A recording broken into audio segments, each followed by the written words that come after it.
Hello, everyone. Welcome to 2025 and the Winner Is You podcast. My name is David and my partner in crime, as usual, is Mr. Alex Aldridge. How are you doing today, Alex? I'm finally alive again. You've swung into 2025. I was about to say swung into 2015, but that would have missed by a good decade. You've swung into 2025. Almost the right time for what we're talking about today, but even that's a bit too old. Yeah. New, late. What? Yeah, what were we playing in 2020? For goodness sakes, for 2015, too many dates. Too many dates are happening. PS4. Witcher 3 probably. Probably fuck all on the PS4 as there was for most of 2014 to 2015. Tomb Raider, I think, was out by that What was that? The one we're talking about today was, the latest game today is the South Park one. That was 2014. What was that? What was that like 2D side-scrolling shooter game that was on PS4 that was like basically all I played for about 2 months after I bought it because there was nothing good on there. I know what you mean. You had to like rescue little blokes. Yeah, PS4. Was it the same people that made... No, I was thinking Geometry Wars. Returnal.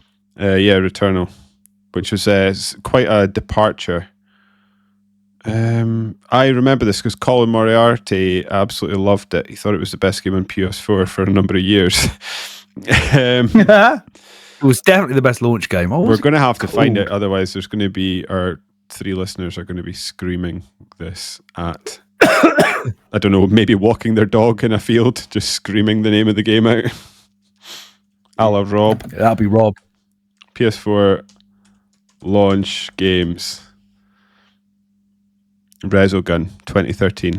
Resogun, that's the one. You like 13? That game? Yeah, I didn't play much of it. Did you like that? Yeah. What didn't play much of it either, really. Did you have to rescue guys? What was the gameplay loop with Resogun? I remember sort of. Yeah, you kind of had to like pick them up, and then I think the plane of the game was almost like a big sphere that you were just kind of going round and round. So it was like a single sort of plane in a circle that you could go around. So it wasn't like an endless left to right kind of thing.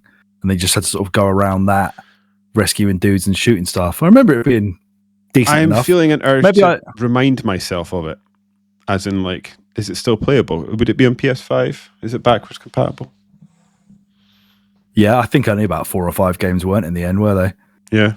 The Order 1886 came out in 2015. Good old letterbox, Magoo. Fucking. So I'd have been playing Bloodborne, Arkham Knight, Witcher 3, as you said, Fallout 4, Until Dawn. Majora's Mask 3D. Classic. Yeah. Kinda classic. Mario Maker. Oh yeah, we would have been playing that. I'm now trying to remember where I lived in 2015. Don't know. Maybe Gurdon. I lived back with my parents, I think. Living the uni. Yeah, I used to love that. You had like a double bedroom, which I was a big fan of. You had a bedroom to sleep in. One to sleep and one to game. Exactly. Kind of like my life now. Kind of like now, yeah. I've just evolved and just married another parent to tell me what to do and to hide in a room away from. Your start of 2025 has been full of bug-ridden illness, right? Is this child inflicted? Yeah. She's bringing 2 sessions of nursery and she brought it back. Yeah. That's going to be you for the next like 3-4 years, right? That's just how you're. I know. Yeah, my Bradford score, if you're aware of that concept in the working world. It's a really cunty system that is designed to catch you out for being genuinely ill. Well, it's designed to catch people out who are routinely faking being ill. But basically what it is, it works out like it's a rolling year, and you have a number, like a score, a Bradford score. And if your score goes over 100, you get put on an attendance review or something. And the way that they calculate your score is the number of days you were ill multiplied by the number of times you were ill multiplied again by the number of times you were ill again. So because I was sick for like 3 days, then went back to work from home for like a Thursday and a Friday, then had a really shit weekend when this bastard of a cough came along and was giving me like a headache and a blowing my throat out because it was so relentless and I couldn't sleep.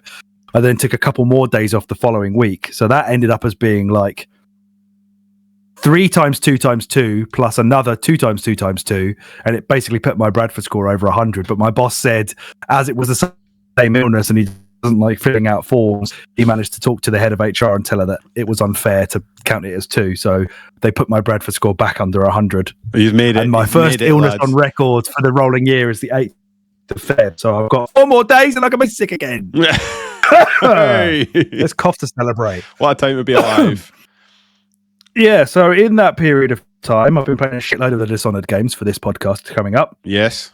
I beat Ninja Gaiden 2. Yes. So I wasn't too sick to play that. As take that, Mum. I don't even care what you think or what you used to think when I was a kid with, you can't be ill if you can play video games. Yeah, I used to get that. I used to wait for my mum to go out to work and then just sneak out onto Link to the Past.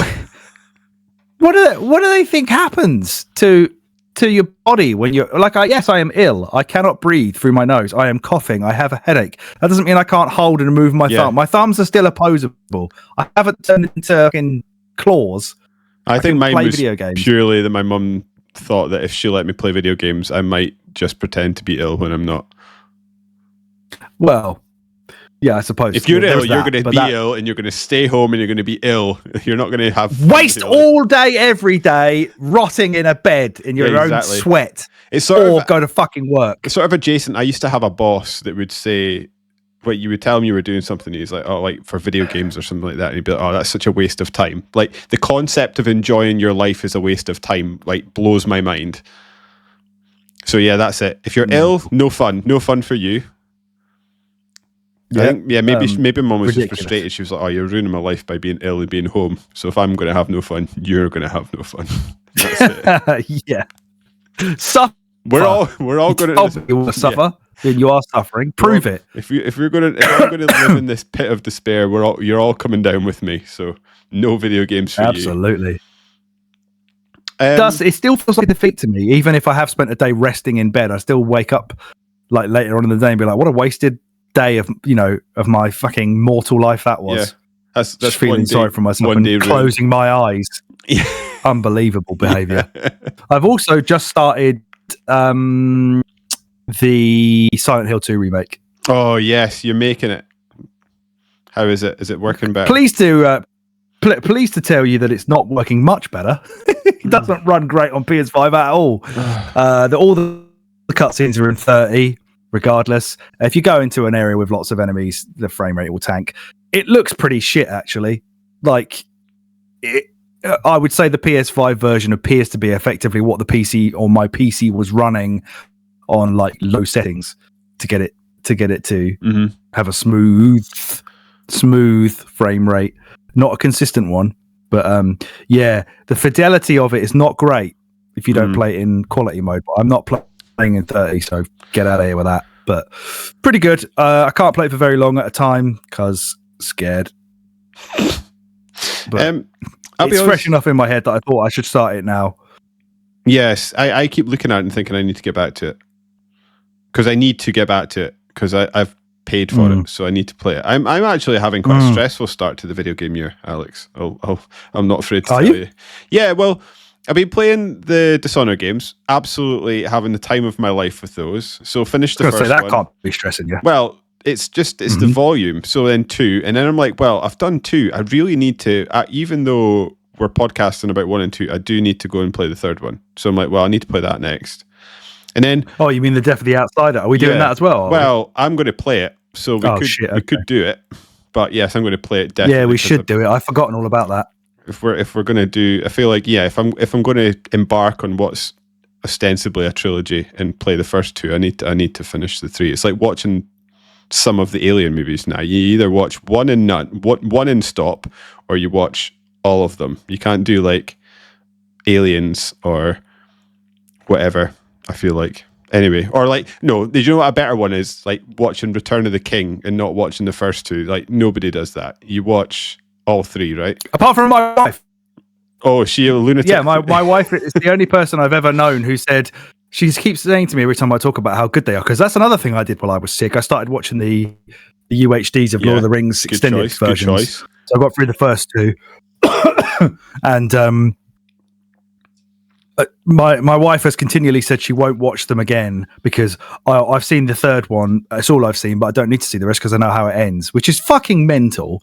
I don't know why. She must have been like taken to see it at the cinema when she was younger and just was doing it for the social experience or whatever, which is dumb because going to the cinema for a social experience in general is dumb. I don't know why everybody in the cinema is not alone, or at least with a child that you've had to take with you because they can't drive. Right. Because otherwise, you're not going to talk to anybody. No, if you talk to me, you're ruining my experience. That's a great Please point. Shut up. When I broke up from my previous girlfriend, I was like, I really want to go to the cinema, but I was like, I can't bring myself to go to the cinema on my own.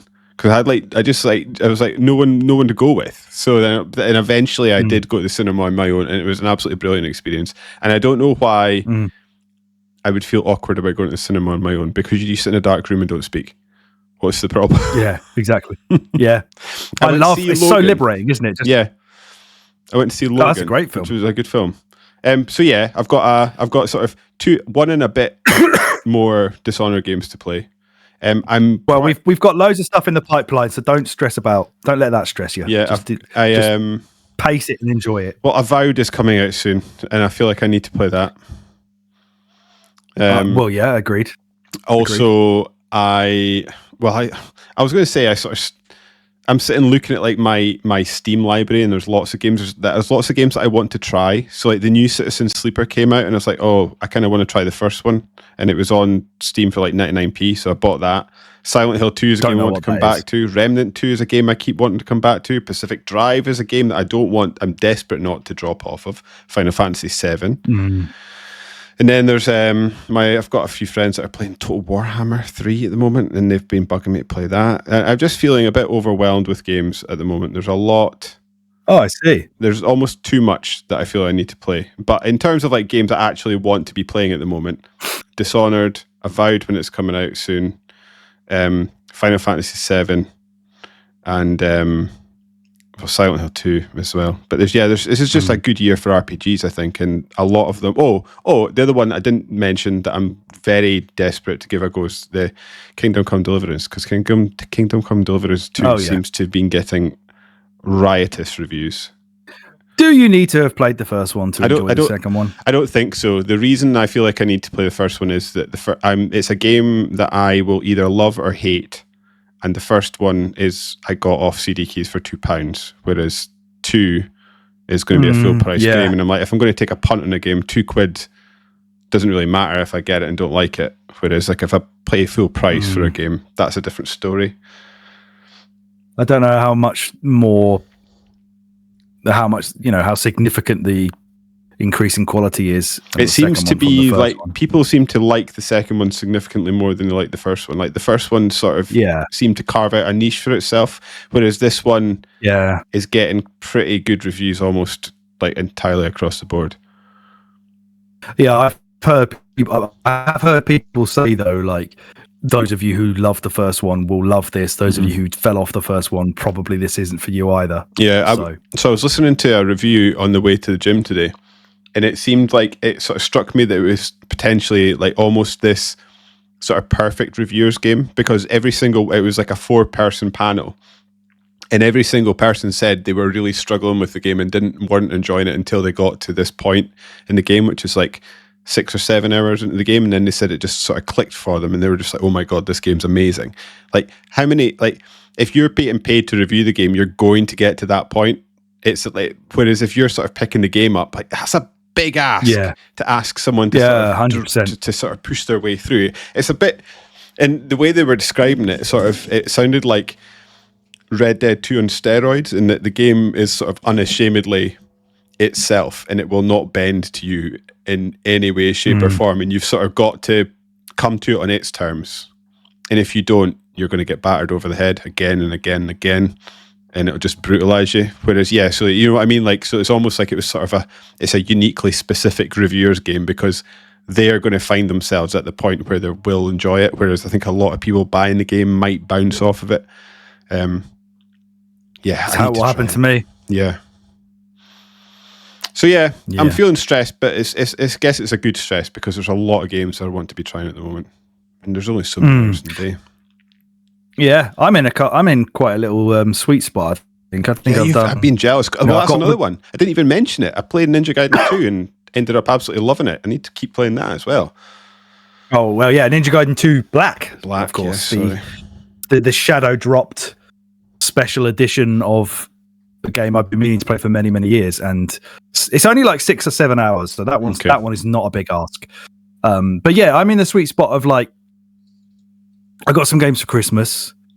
I then bought a few more games after Christmas that I had on a list that no one got me, and then my birthday comes up in like March, so that's like next month.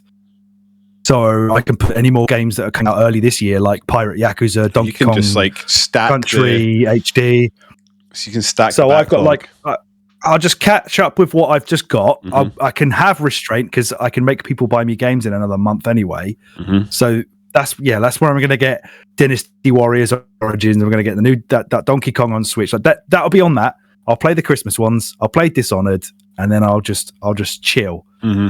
And then because all the best games obviously from last year are the freshest. And I guess having some time off work sick has helped as well, because that helped me just smash through a couple of games.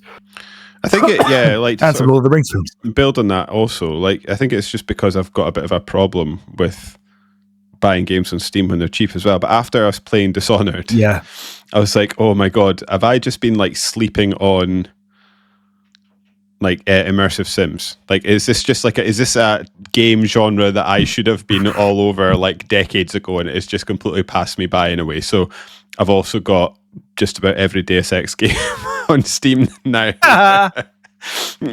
because I'm like, well, I need to try. I think I need to at least try the sort of Mankind Divided and Human Revolution, because those are the sort of newish ones. Have you not played either of those? No, I played Mankind Divided a little bit. Or is it Human Revolution? Was that the first one? The first one, yeah, the 360 one. Yeah, I've played like 2 or 3 hours of that and sort of, I don't know, got distracted and played something else. I think when that came out, we were still doing the website for a Winner Is You, writing reviews, and I must have written that one. Yeah, I must have taken that one and written a review for it. So, because I remember absolutely loving it, and that was when it was shit and the boss fights were bollocks, and now they've changed all that. So they did, they got. Oh, that's right. They outsourced the boss fights, didn't they? And they basically just like stitched them in, and then they just did not feel like the rest of the game at all. No, not even a little bit. Yeah, totally ridiculous. I suggest you. I will be disappointed. Oh no, you said you've got them on Steam now. I was going to say I want you to play the Wii U version, but I don't know why. I don't know. I bet it's terrible, actually. How is Wii U emulation these days? So the reason I ask is I was listening to a podcast, like it's a Patreon one I subscribe to, Video Games Chronicle, and they were sort of reviewing retrospectively, just having a discussion about the GameCube. And apparently you can buy things for the GameCube now that it basically, like, you know, the ribbon that basically plugs in your CD reader.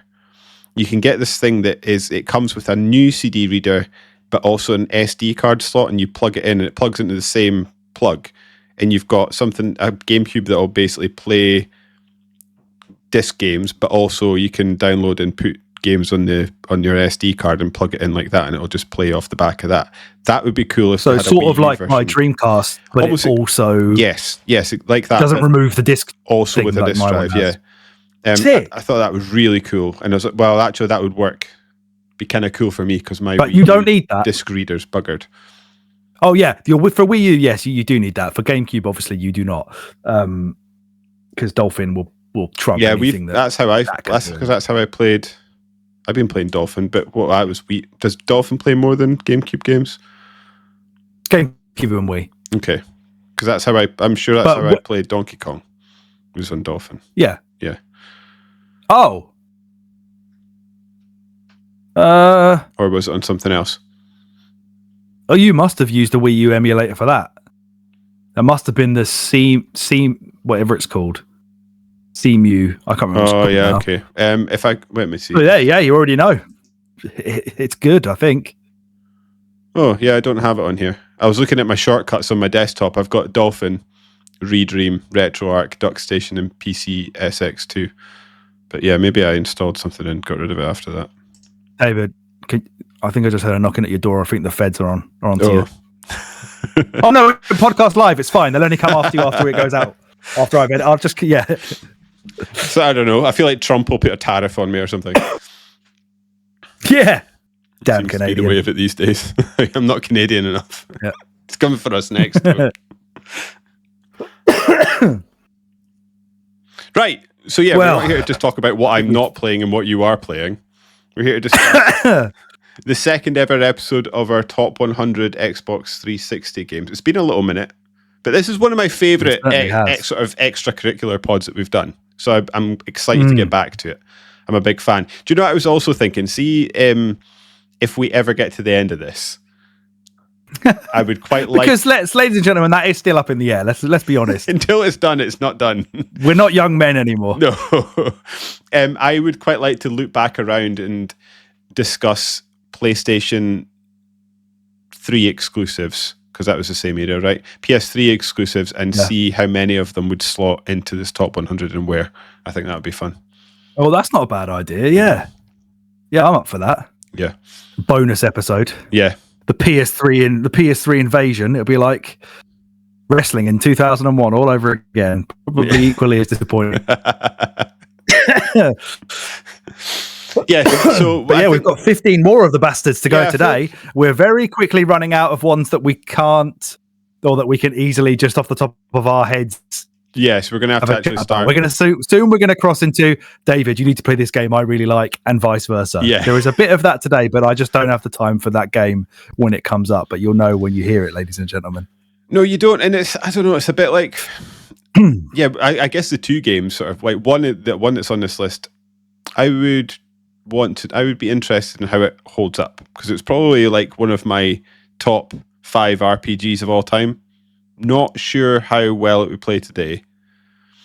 The other thing I wanted to say is the other game is the game that is sort of hovering off on the list, probably off, is Metro 2033. We haven't really discussed this in detail. We've only sort of discussed this on text. That is a totally fine. That is a totally fine shooter. I guess the question is, are there 100 better games on the Xbox 360 that's better than a totally fine shooter? Well, we're not prepared to make that. We're not prepared to make that call as yet, because of course we are only doing 100. We're not going to do 120 and then cull the 20 we were wrong about. Every game that we discuss is in the top 100. We've sort of pre-decided before the pod. Exactly. Well, we do.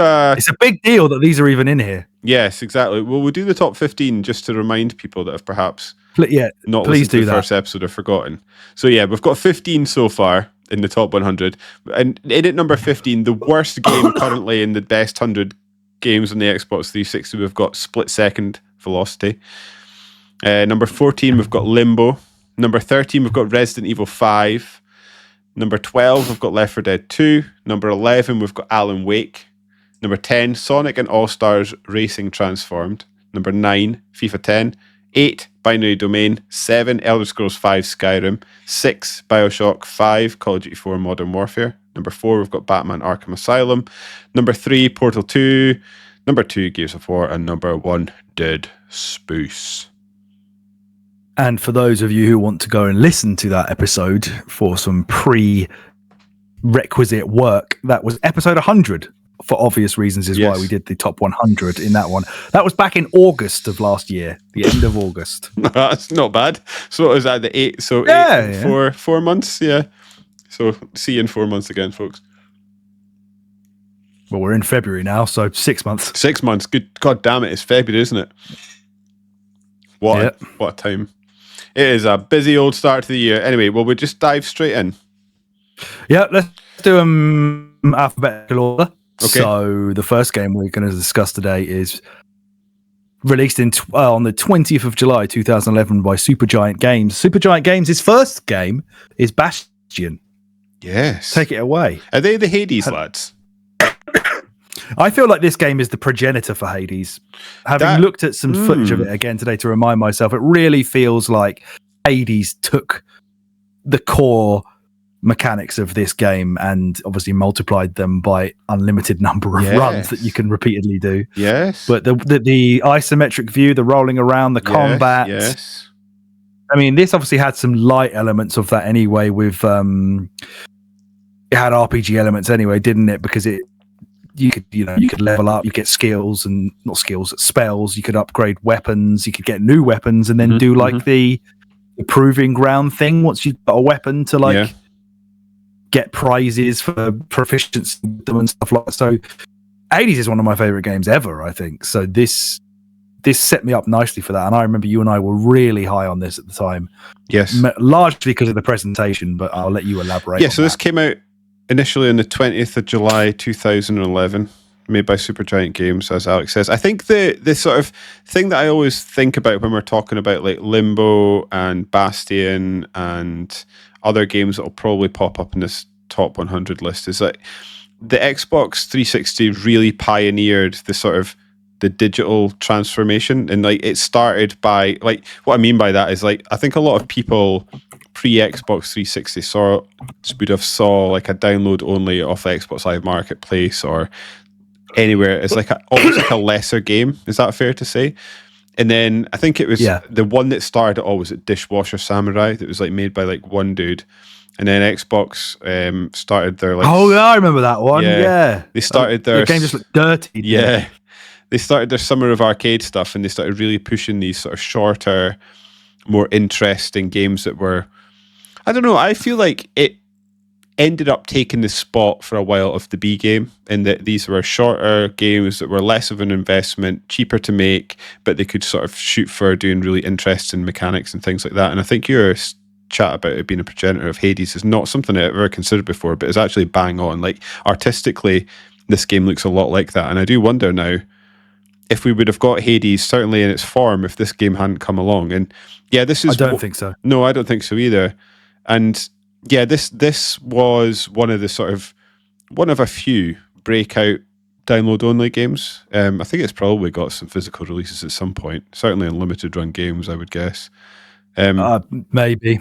Yeah, if they were doing anything back then. But yeah, you're right. You explained this game right. It's sort of like a Hades light. The big selling point again, other than the art style, I think was that narrator that everyone was going to really think about and remember. He was like the big thing because he would sort of react to what you were doing, which I think was it certainly felt quite new.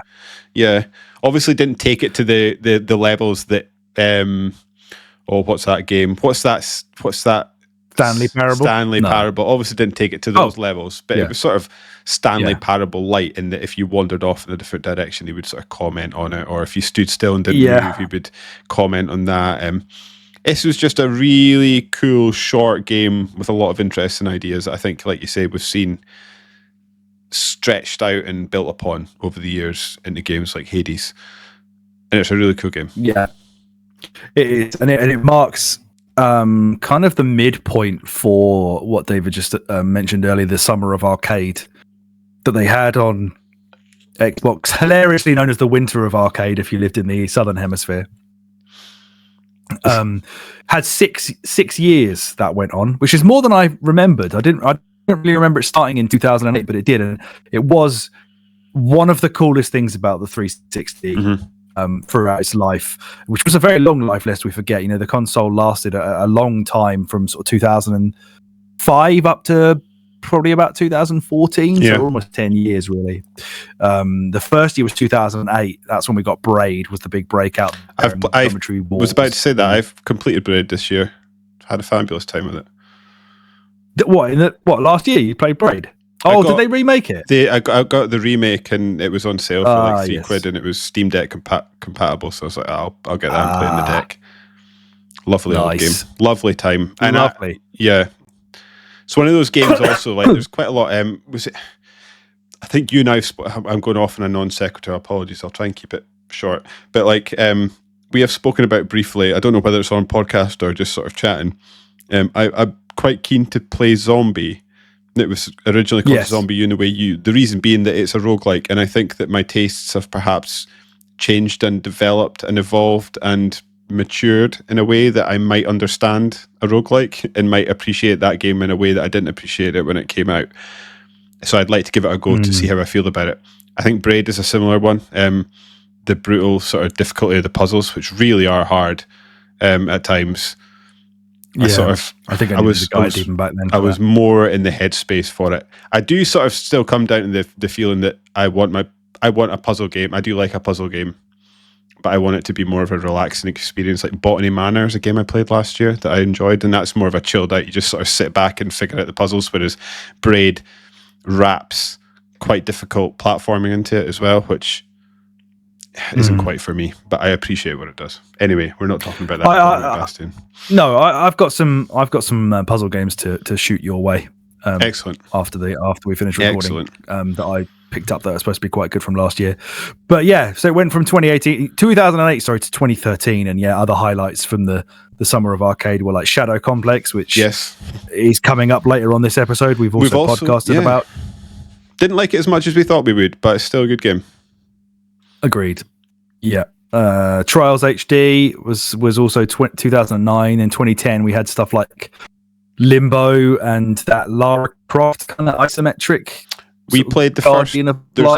I'm sure there's like 2 or 3 of those. We played the first. I think there was in the end. Yeah, yeah, that was quite good as well, wasn't it? If I remember right. Bastion 2011, as we've just discussed. I think From Dust is one that you played that you said you thought was quite good. Yes. Maybe it was Dust and Elysian Tale. I can't remember which one of those I think it's From Dust. I was trying to remember if that was the right one. From Dust is like it's almost Populous-like in that you're a god. Yeah, that's right. You're manipulating the ground and around, and you've sort of built islands to try and turn this wasteland into this luscious, I don't know, like forest again. And there's little men walking about, and you've got to like bake bridges for them so they can get places to build things and worship totem poles and stuff like that. Yeah. It's actually apparently described as a spiritual successor to Populous. Okay. Yeah, that makes sense. 2012, that was Dust and Elysian Tale and the regrettable Tony Hawk's Pro Skater HD, which is not the one that we got in the last sort of few years. It was the weird one made by the Tony Hawk's 5 people who are not very good at video game development. And then the last one, a weird remake of Flashback that was not needed, and their Brothers, A Tale of Two Sons, which I don't know if we've actually got in our preliminary list. I don't know if we do. That's also had a remaster for that recently as well. Yes, it has. You're right. When did that happen? Pass. About a year ago. Okay. I enjoyed that game for what I remember of it. I've played through it and completed it. I don't remember a huge amount of it, but I remember having fun with it. Is sort of my takeaway. Yeah.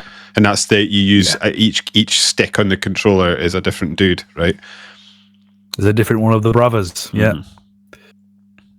So in my pre-list of this that I've made, I put Bastion below Alan Wake.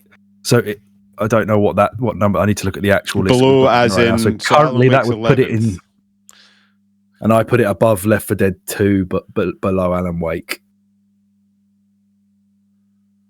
That's about where I see it. I was eyeballing the list, and I was like, it's better than Limbo. I probably like it better than Resident Evil 5. Left 4 Dead 2, I couldn't decide as we were chatting. So it was, I was sort of around that area as well. I think me personally, I'd put it. I think Left 4 Dead 2's. I was going to say I think Left 4 Dead 2 is better, but I don't know if it is. I'd probably rather play Left 4 Dead 2 now, but I don't think it's a more memorable game than Bastion. That's exactly what tripped me up. I was like, right, Left 4 Dead 2 I think is a game I would quite happily play today. Bastion, I would play it today, but I think I'd be more into Left 4 Dead 2. However, Left 4 Dead 2 sort of just barely builds on Left 4 Dead. So it's like it's a sort of less remarkable sequel, whereas Bastion is its own thing.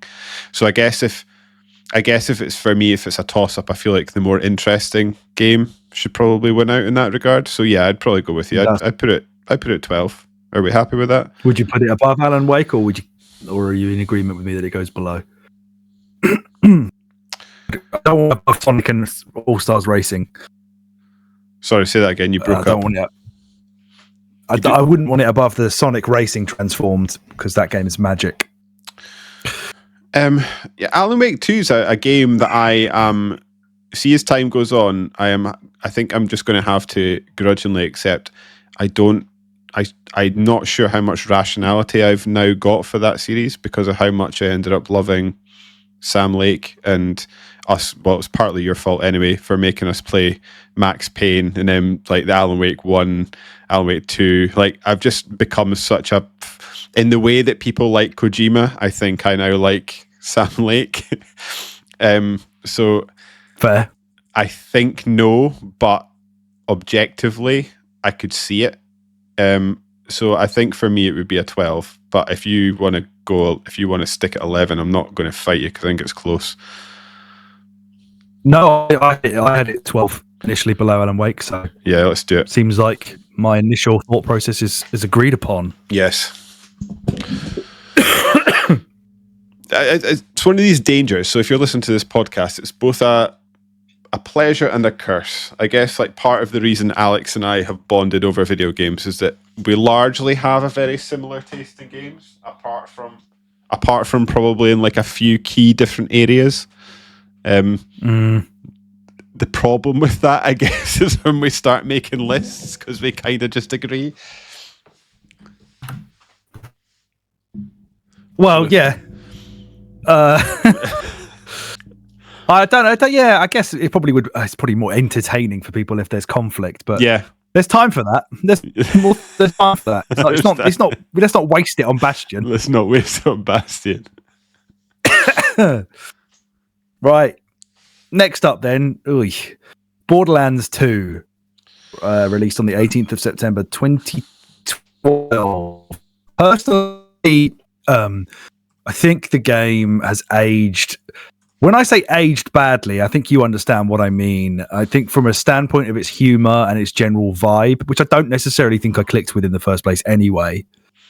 But now I find that even the thought of playing a game and hearing the talking in like an insufferable Claptrap is maybe he's like worse than the Minions. Tiny Tina.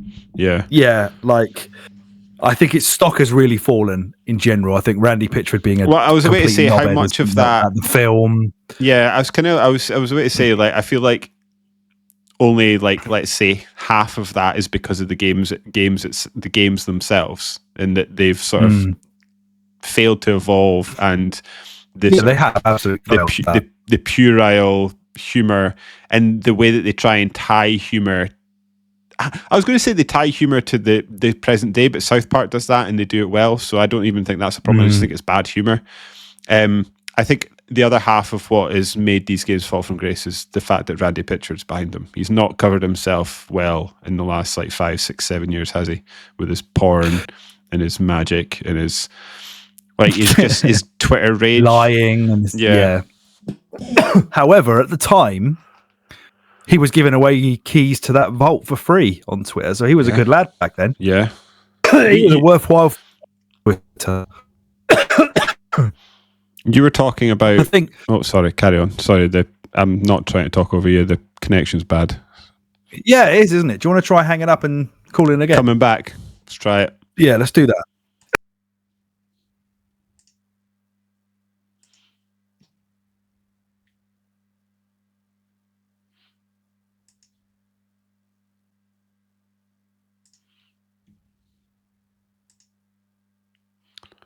Video call joined. Yep, hopefully that's better. Sorry, yeah, go on. Yeah, just as a sort of slight non sequitur, like you mentioned Progenitor in the about when we were talking about Bastion. Is it too much to say that there's a whiff of sort of early Destiny in the Borderlands games? And that, like, I feel like if they had sort of taken Borderlands through to its natural conclusion, it would have naturally become a Destiny-like, and because it just never evolved, another game came along and ate its lunch. Is that fair, or am I just overthinking? Well, the rise of the looter shooter can definitely be traced back to this, that's for sure. And I suppose that is what Destiny kind of is. With more of a focus on being an MMO version of that. And there's no question that at the time of Borderlands 2, which was far superior to the original, aside for if you strip away the relentless attempts to try and be funny, almost in that like a slightly more crass like Marvel MCU quippy way, which has just become like so rote now. It's just like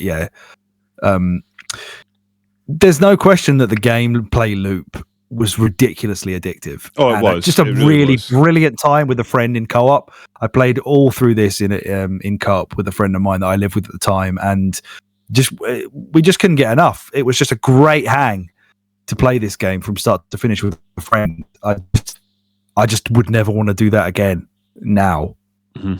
But I think that the amount of guns and shit that they gave you in this game, and the powers you can unlock and stuff, like it was very, very rewarding in a way that games like this now aren't, because they try and tack on live service elements that this didn't really have, other than Randy's giving away a key again. Yeah, make sure you get the code from his Twitter. Yeah, it was before the games industry ruined itself and by getting obsessed with live service. I think you're right. So if you sort of try and strip away the humour side to it, which, I mean, honestly, as much as it irritates and irks me, I probably, and you strip away Randy Pitchford, as much as it irritated and irked me, I actually didn't really engage with that stuff at the time anyway, because it was always a sort of podcast game to me. So I would just sort of stick something on and just sort of engage in the mechanics. So like, obviously, like games like 13 and stuff did that cell shaded thing first, and Zelda and things like that. But there weren't a lot of games going around at this period doing that sort of art style. So it was a unique art style. It looked nice. It was engaging. True. It ran well. At its core, it was a pretty good shooter. It was responsive, and sort of messing around with weapons was great. I think. Yeah. So I think like actually it's a highly competent shooter in a package that was fun to poke around in, and I think that says a lot for it. Like you're saying, whether I'd want to go back to it or not, I don't think I would. But I sort of appreciated it for what it was. And you're right, this one's a lot better than the first game. Yeah, I think this is the apex of the series. Yeah. I don't think it's got better since then. If anything, it's just become more annoying. Mm-hmm. And this was the time to have made that film. Also, then half the cast would have been the correct age to be it as well. So that would have worked. Yeah, probably. Rather than having somebody in their 50s playing whatever it was, the main character. Not to be ageist, of course. But yeah, as you say, a really, really good shooter. And that's a good point, actually. You know, you playing it with the podcast on, me playing it in co-op, sitting next to a mate. Like, there were ways to ignore the incessant attempts at humour that don't land anymore. You know, the funny thing or at least you could say to your mate, "Fucking hell, eh?" Yeah, just groan together as you carry on shooting. The funny thing is, we've got another game on this list that sort of ties into this through Telltale, and the Borderlands Telltale game, the episodic story game, is actually one of the better Telltale games that they made. Supposedly, yeah. Which is mental. I assume they just took Telltale were the writers for this, and they just took the sort of world and just Randy Pitchford it. But yeah, there's like a moment in that game where you're basically like Power Rangers and a Megazord powering up. It's just so cool. Anyway, we're not talking about that game. Right, in the Telltale one, I think it's just Tales from the Borderlands. Tales from the Borderlands, yeah. Because did they make the pre-sequel before they made 3, right? So they did Borderlands 2, Borderlands the pre-sequel, then Borderlands 3 last gen. Yes. Because I think the pre-sequel was a 360, like a very late 360 game as well.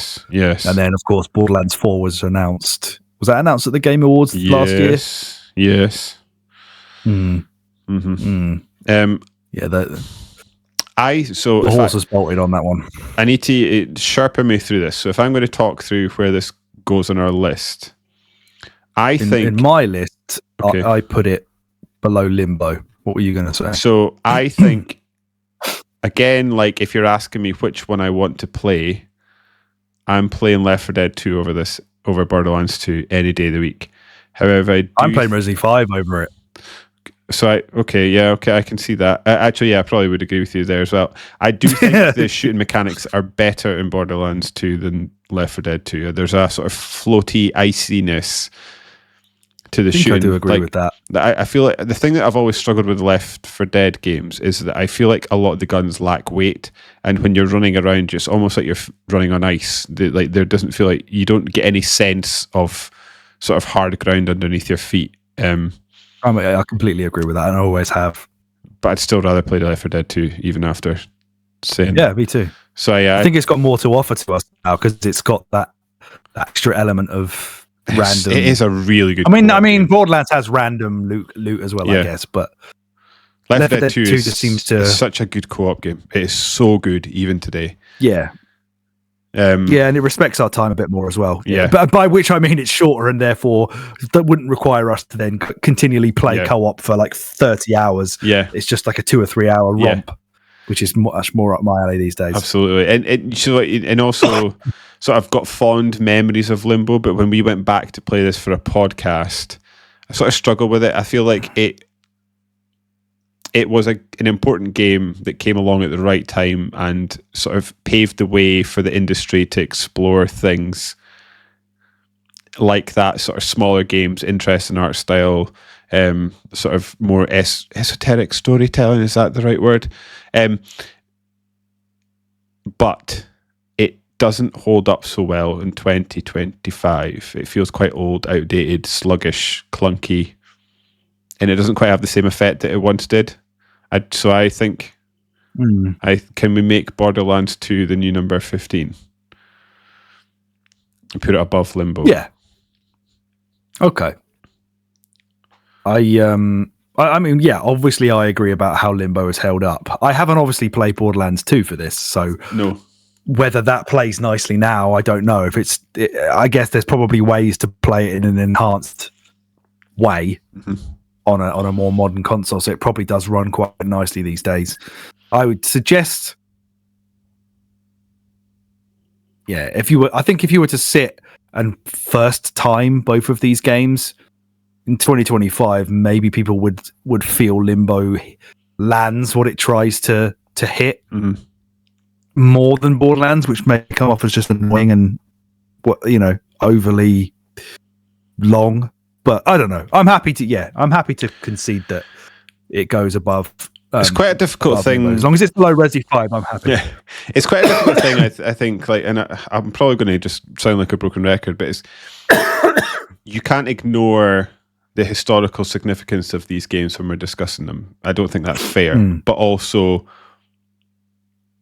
I think you have to acknowledge how games feel in play today. If that makes sense. Like Limbo is such an important game to the video game industry, but it's probably going to fall quite high up this list, I think, when we're all finished, when all is said and done in the top 100. But yeah, I just don't find it so fun to play when we went back to it as much as it once was. But then that's not. Yeah, I don't. Yeah, it was hard to get our way from. I've seen it before as well. It's really hard to disconnect from that. Yeah. And especially, I think also there is nothing you can go back to Limbo and feel again. No, you just can't. You can't have that spider, anymore. For example, appear again. Exactly. And also, Inside just came along, obviously by the same developers, and just did everything it did better. I think. Yeah, far better. I still think about the ending of that game, and I'm so confused. Yeah. Magic. Okay, let's put it 15 for now then. Next up, Crackdown from the 20th of February 2007. Obviously, very famously bundled with a demo of Halo 3. Well, yeah, so I was going to say, can I say this before we go and caveat this with I do like this game? How much of this game's sort of fame is attached to people not being interested in it, getting it because it had a Halo demo attached to it, and then thinking, "Oh, this is way better than I thought it was." Like all of it. 100% yeah, how much would we remember this game if it was never Haloed? Like, is it just a fine sort of open world runabout? Yeah, it's hard because at that stage as well. Like, this is kind of early 360 life, you've probably had one good year of the console at this point. We've had some stuff like Gears of War or whatever by this point, I think. And if it was just marketed as kind of like, you remember those Grand Theft Auto games from the last generation? Well, here's one, but you're a superhero who can leap tall buildings and throw giant cars at people, throw cars at people. It had the selling point on its own. Yeah. It's just, they just turbocharged it with a fucking demo for Halo 3. And you're right, everybody got it for that, who got it for that reason, then thought, oh shit, this is actually really good. Collecting orbs is addicting.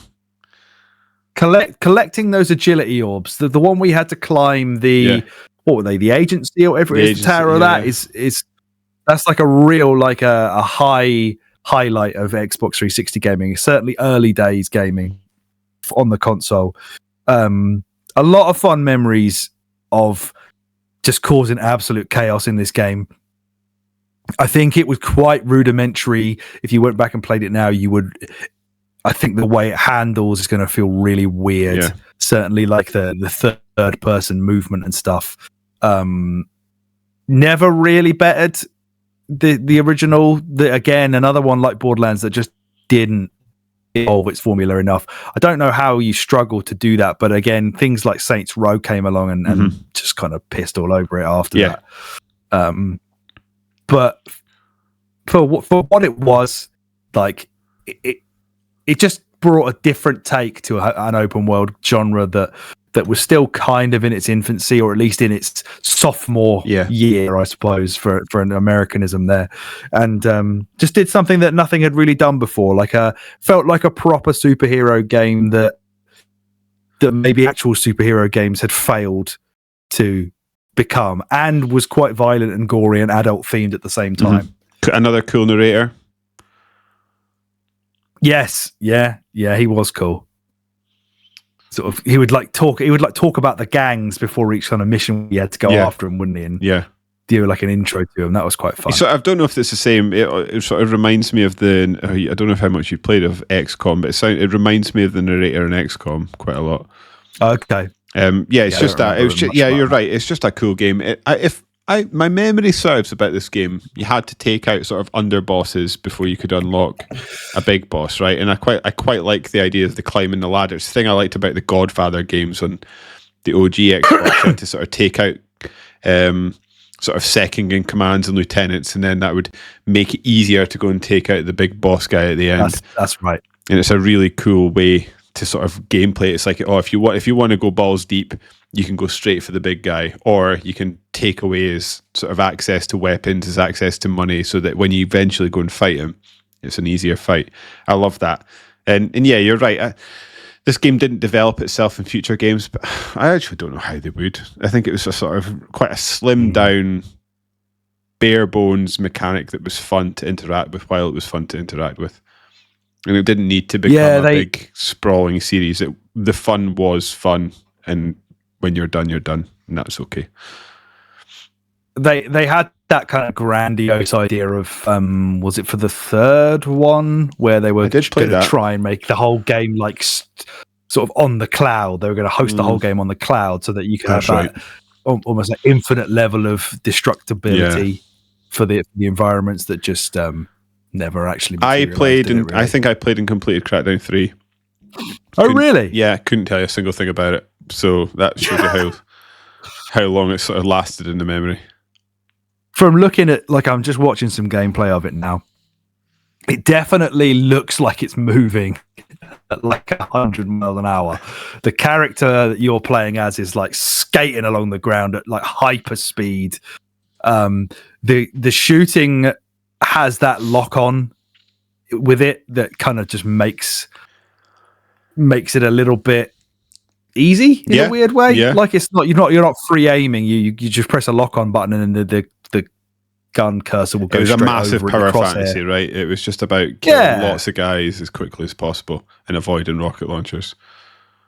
Yeah, chucking cars at people, jumping off roofs. Yeah, doesn't look that nice, but just had Just before we just got so many open world map vomit bullshit Ubisoft things.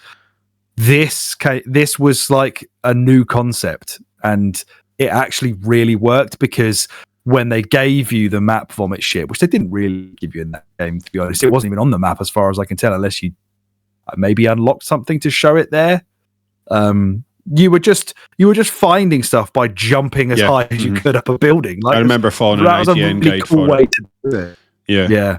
And I also remember listening to like a podcast Beyond back in the day where Greg Millard spent like 2 hours because he had one agility orbit he couldn't find, and he was just like going through each one on a guide trying to find it.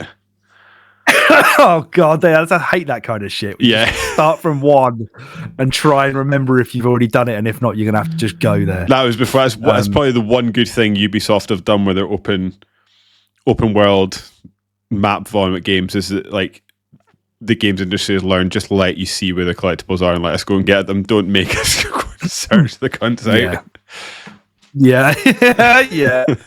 But I can kind of see, like, you know, the orbs have got like a little beam of light coming off the top. Yeah, of them, so you sort of see them climb something high and then draw just look around. Yeah.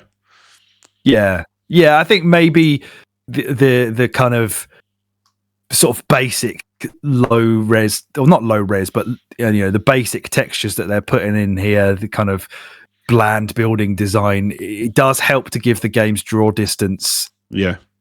Or to have enough of a draw distance so that you can kind of see off into the distance to.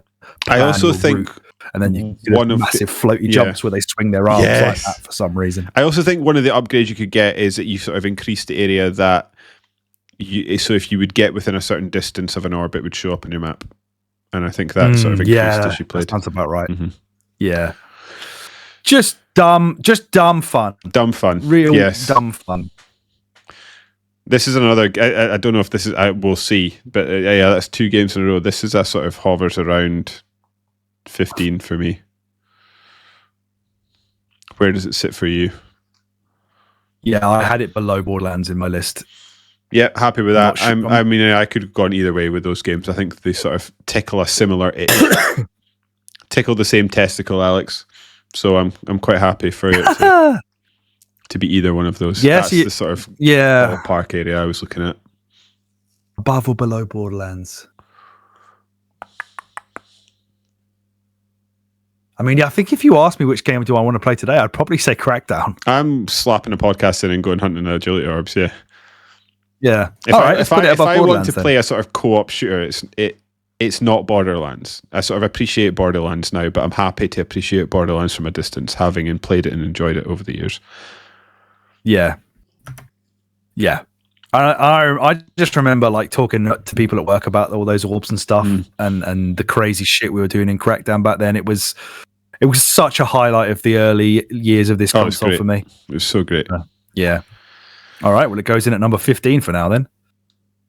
And then next up, Dead Space 2, 25th of Jan 2011. I thought I had this open. We have podcasted that. I was just trying to find the number for it. While you were looking that up, I was lamenting over the last couple of days about how, after the sort of news that came out about how BioWare are staffing down after the sort of underwhelming performance of the new Dragon Age game, how like EA have just sort of ruined so many of my favorite series. Like Dead Space, ruined. Dragon Age. Around about this era as well, to be fair. Yeah. Dragon Age. This is when they were doing it. Ruined. Mass Effect, ruined. Skate, ruined. They keep doing it. But yeah, they really do. There's a reason they were, the worst company in America, or whatever it was, like 6 years running. FIFA. We ruined. covered this. Oh, yeah. They haven't not ruined anything. I mean, they haven't. The most recent Dead Space obviously was not ruined, but then they just killed it all off again. Yeah. So yeah. But we covered this second Dead Space in episode 55 back in April ruined. 2023. Oh, big time. Yeah. They sicken me still. Yeah, for episode 55, we talked about Dead Space 2. I think it's fair to say you and I were both not as high on it as the original. That's for sure. It's a great game, but it's sort of aliens to Alien. It's a much more action orientated game on a game that on the previous game that was a sort of slower paced all about atmosphere. This game sort of has that sort of DNA in it, but just ratchets up the guns to a new level. It's the Resi 5 to Resi 4 of Dead Space era. The clear learning of wrong lessons. But better than Resi 5. Yeah, that's a great one actually. It is the Resi 5 because Resident Evil then took Resi 5 and made Resi 6 out of that. So yeah, this is exactly the trajectory that Dead Space was on. Because Dead Space 2, Dead Space 3, where you're like, what have you done? What have you done to this?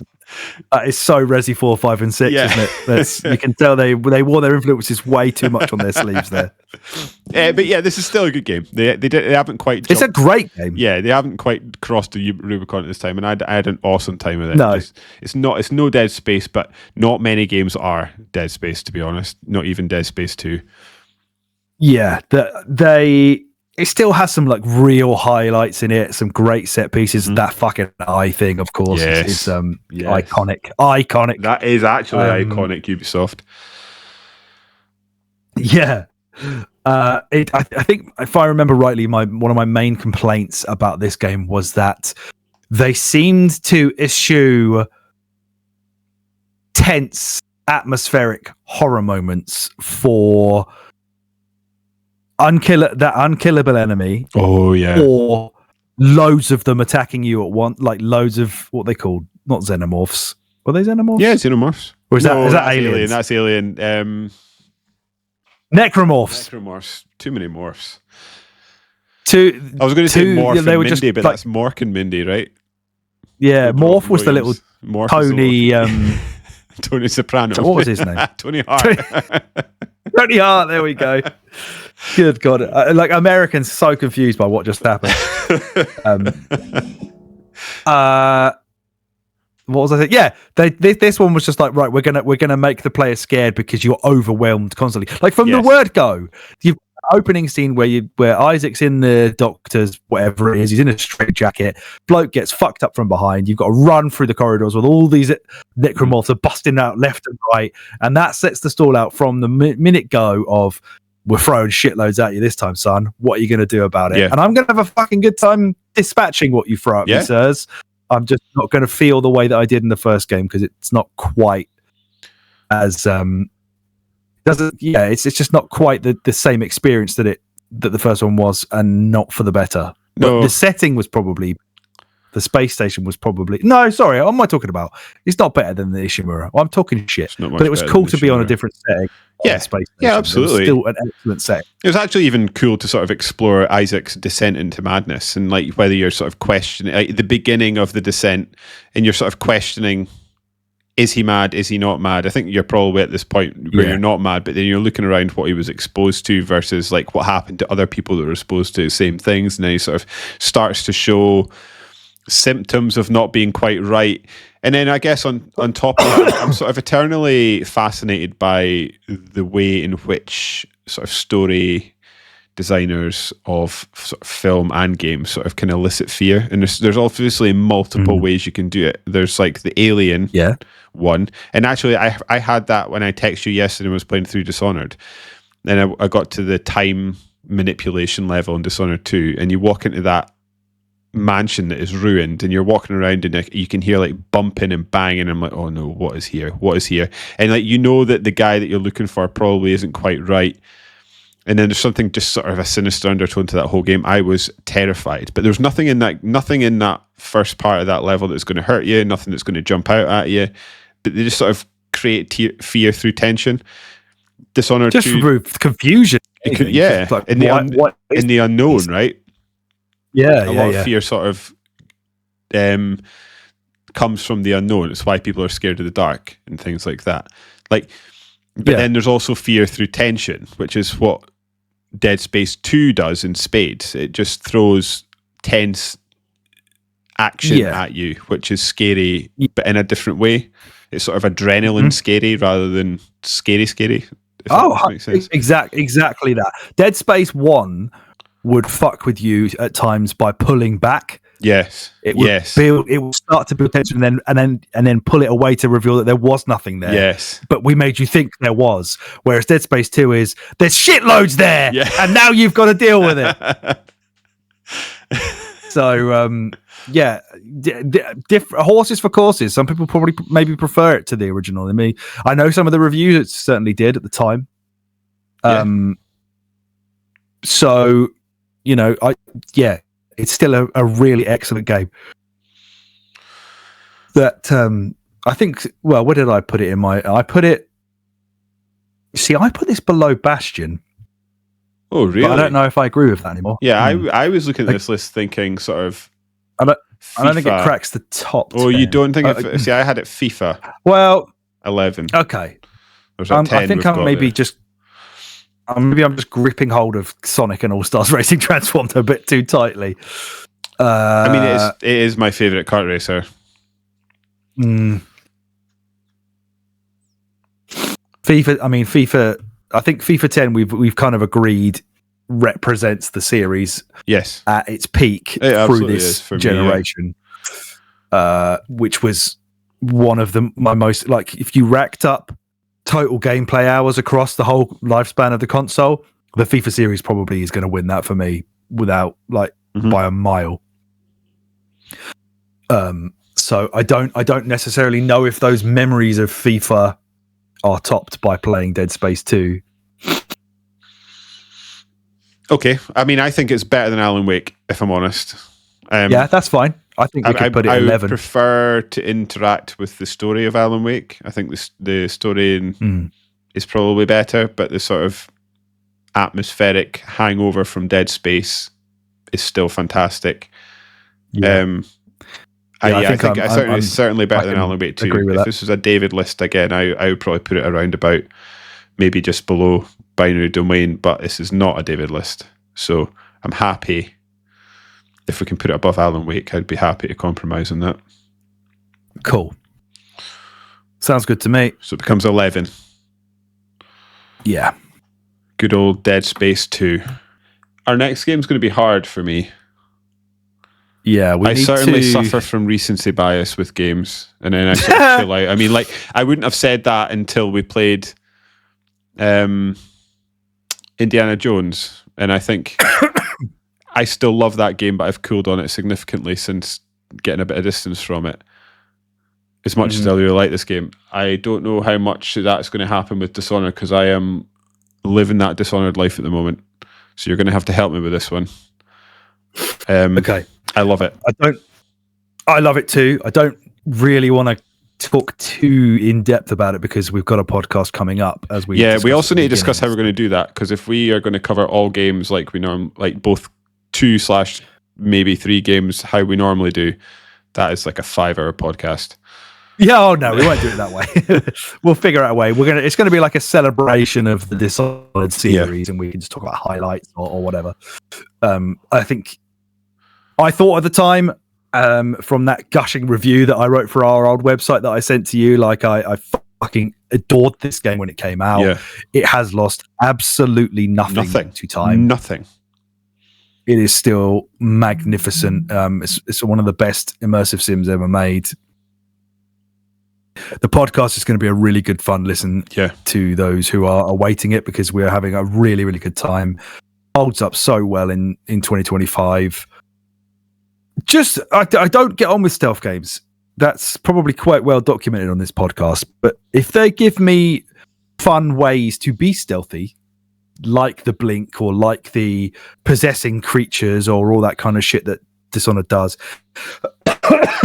and they also give me a way to course correct if I fuck it up, then you're talking my language. And no game has ever done that better for me than Dishonored. Not even Metal Gear 3, like we said on a few podcasts ago, where that gives you a massive arsenal to kind of deal with fucking up. This one just feels even more rewarding than that. The story, I think, is really good. The setting is amazing. It still looks beautiful. Yeah. The theme, I can't really fault anything about this game. I sort of, like you're saying, look, we've got a podcast talking about this, so without trying to go too into specific, talking about general terms, I genuinely it's had me questioning why I haven't been into immersive sims before now, because this game has blown me away in a way that I just wasn't expecting. I was expecting to enjoy it. I wasn't expecting to enjoy it as much as I did. And it sort of is that genuine thing where you feel like as you collect upgrades, bits and pieces, you can feel like you can design a character that works perfectly to your play style and allows you to manipulate and enhance the way that you play the game in the way that you want to play the game. And it will sort of bend, and in a way that we're talking about games before that will force you to play along its rules, it allows you to create your own rules, and the game will sort of bend to accommodate the way you want to play it.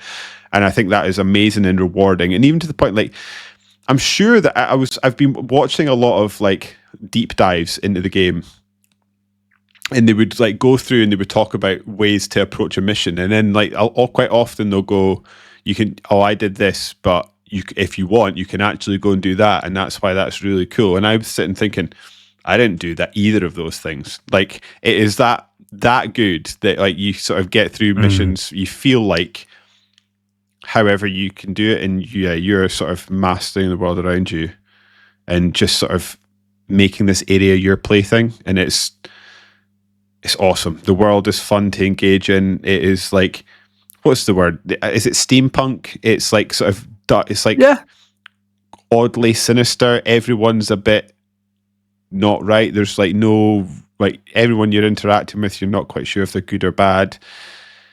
It's just such a rewarding, like the world is cool. Like, and I love games that will create a world around it, i.e. like, so like they've got all this stuff about the whales and things like that. And that's sort of part of the architecture and part of the sort of set design. But it's not really a massive part of the game. But they've just sort of created this sort of believable universe within its own rules. You just buy in from the first second that you're like, oh, okay, they power stuff with whale oil. Cool. That's why there's a whale carcass over there. That's why there's water everywhere. That's why there's canisters of whale oil. I get it. That's how they do stuff. Great world design. A lot of games will sort of do something and they sort of will create the sort of narrow field of view that the player operates within. Whereas this game has created a world and then allowed a player to exist in it. And I love that. Yeah. Yeah.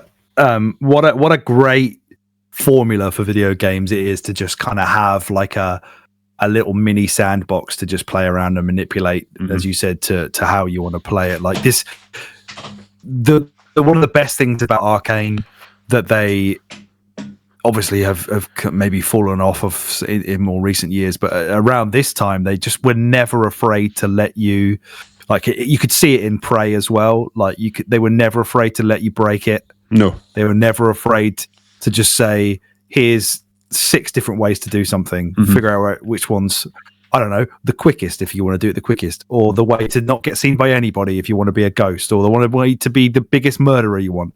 Which was, the DLC where you play as one of the assassins, like a bad guy. I decided to play the DLC as the biggest murdering arsehole I could possibly be. Played the normal game less so. So it's just, you can just tailor it how you want. Replayability is off the charts with this as well. I could play it several more times and try it different ways. Sort of made me lament, say too much more about it. The death of DLC as well. Like the DLC is good in a way that most DLC is not these days. And I guess like sort of and back to Prey, they had apparently had some great DLC for that. So they've kind of carried on that legacy into the next generation, and the last one to us now. But they make good DLC, it seems, at Arcane, or did anyway. Yes, I think this is, again, I don't know how much I'm getting swept up in recency bias. To me, this hovers around BioShock-ish. Where did you have it? Oh, right. Okay. I had it below Batman. Okay. Number 5. Perfect. That's fine. That's it. That's the one for me. Because my recency bias would probably say the second one is actually better. Yes, I think it's probably a better game in every way. Apart from I've encountered more bugs. Apart from what? I've encountered more bugs in the same. I don't think I encountered a single bug in the first game. Second game, I've encountered quite a few irritating ones. But yeah, the second one plays with things in a way that, so the first game sort of plays a straight bat, it sort of creates its world and then just stays it the whole way through, whereas 2 starts to play with things in a way that I guess we'll speak about in the podcast. I think it's got that kind of, again, that sort of like Mario Wonder Titanfall 2 game jam feel to it, where it feels like every level has got some unique hook to it that exactly, it just makes you rethink so many things about the mechanics of the game over and over again. It's just it's brilliant. Yeah, because you do, and also there's one of those fucking plants in the second one. That's the worst bit about the first game. Fucking dickheads. Got me every time. It's like, where are you, you twat? You're right though, because like once you settle into like a play style in the first game, you can sort of just run with that for most of the game, and there's not really much that takes you out of it. Whereas the second game will force you to play in different ways. But that's for another episode. Yeah. This one will probably Dishonored is number 5. Next up, we've got Dragon Age Origins. This will probably be quite quick, yes, because you haven't played this at all. No, never touched it. Never touched a single Dragon Age game for even a minute. So this is, which I do regret. Yeah, this is sort of peak BioWare for me. Like BioWare, I mean, other people will disagree because people will be like Knights of the Old Republic, or is it Knights into Dreams? There's their other one, or Jade Empire. I can't remember. Yeah, not Knights into Dreams. No, it's not Knights into Dreams. I said that and thought, no, that is a very different game. But anyway, yeah, other people like Star Wars stuff they did. But yeah, for me, like peak BioWare, like I think it just came along at the right time. Like I was sort of, you and I were friends by this point, and I think when I discovered these games, and I was sort of thinking about games on a deeper level. And Mass Effect is a massively, terrible sentence. Mass Effect is a really important series to me, and Dragon Age is just as important, but it's the fantasy version of the sci-fi that Mass Effect is.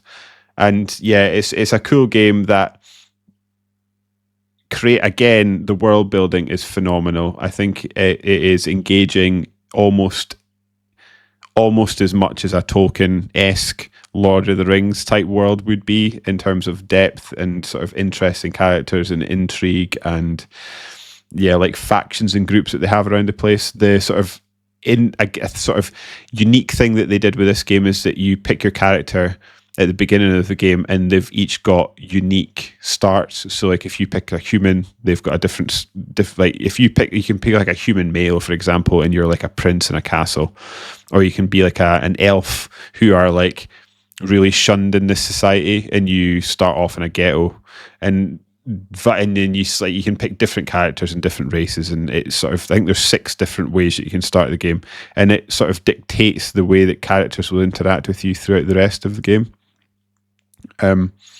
Really interesting, really fun. The thing that I think probably means that it doesn't hold up so well, for example, Dragon Age 2 and beyond, try to think of the way to describe this, is if I pull the right trigger to swing my sword in Dragon Age 2, the right trigger is a command to swing the sword, and he'll swing his sword.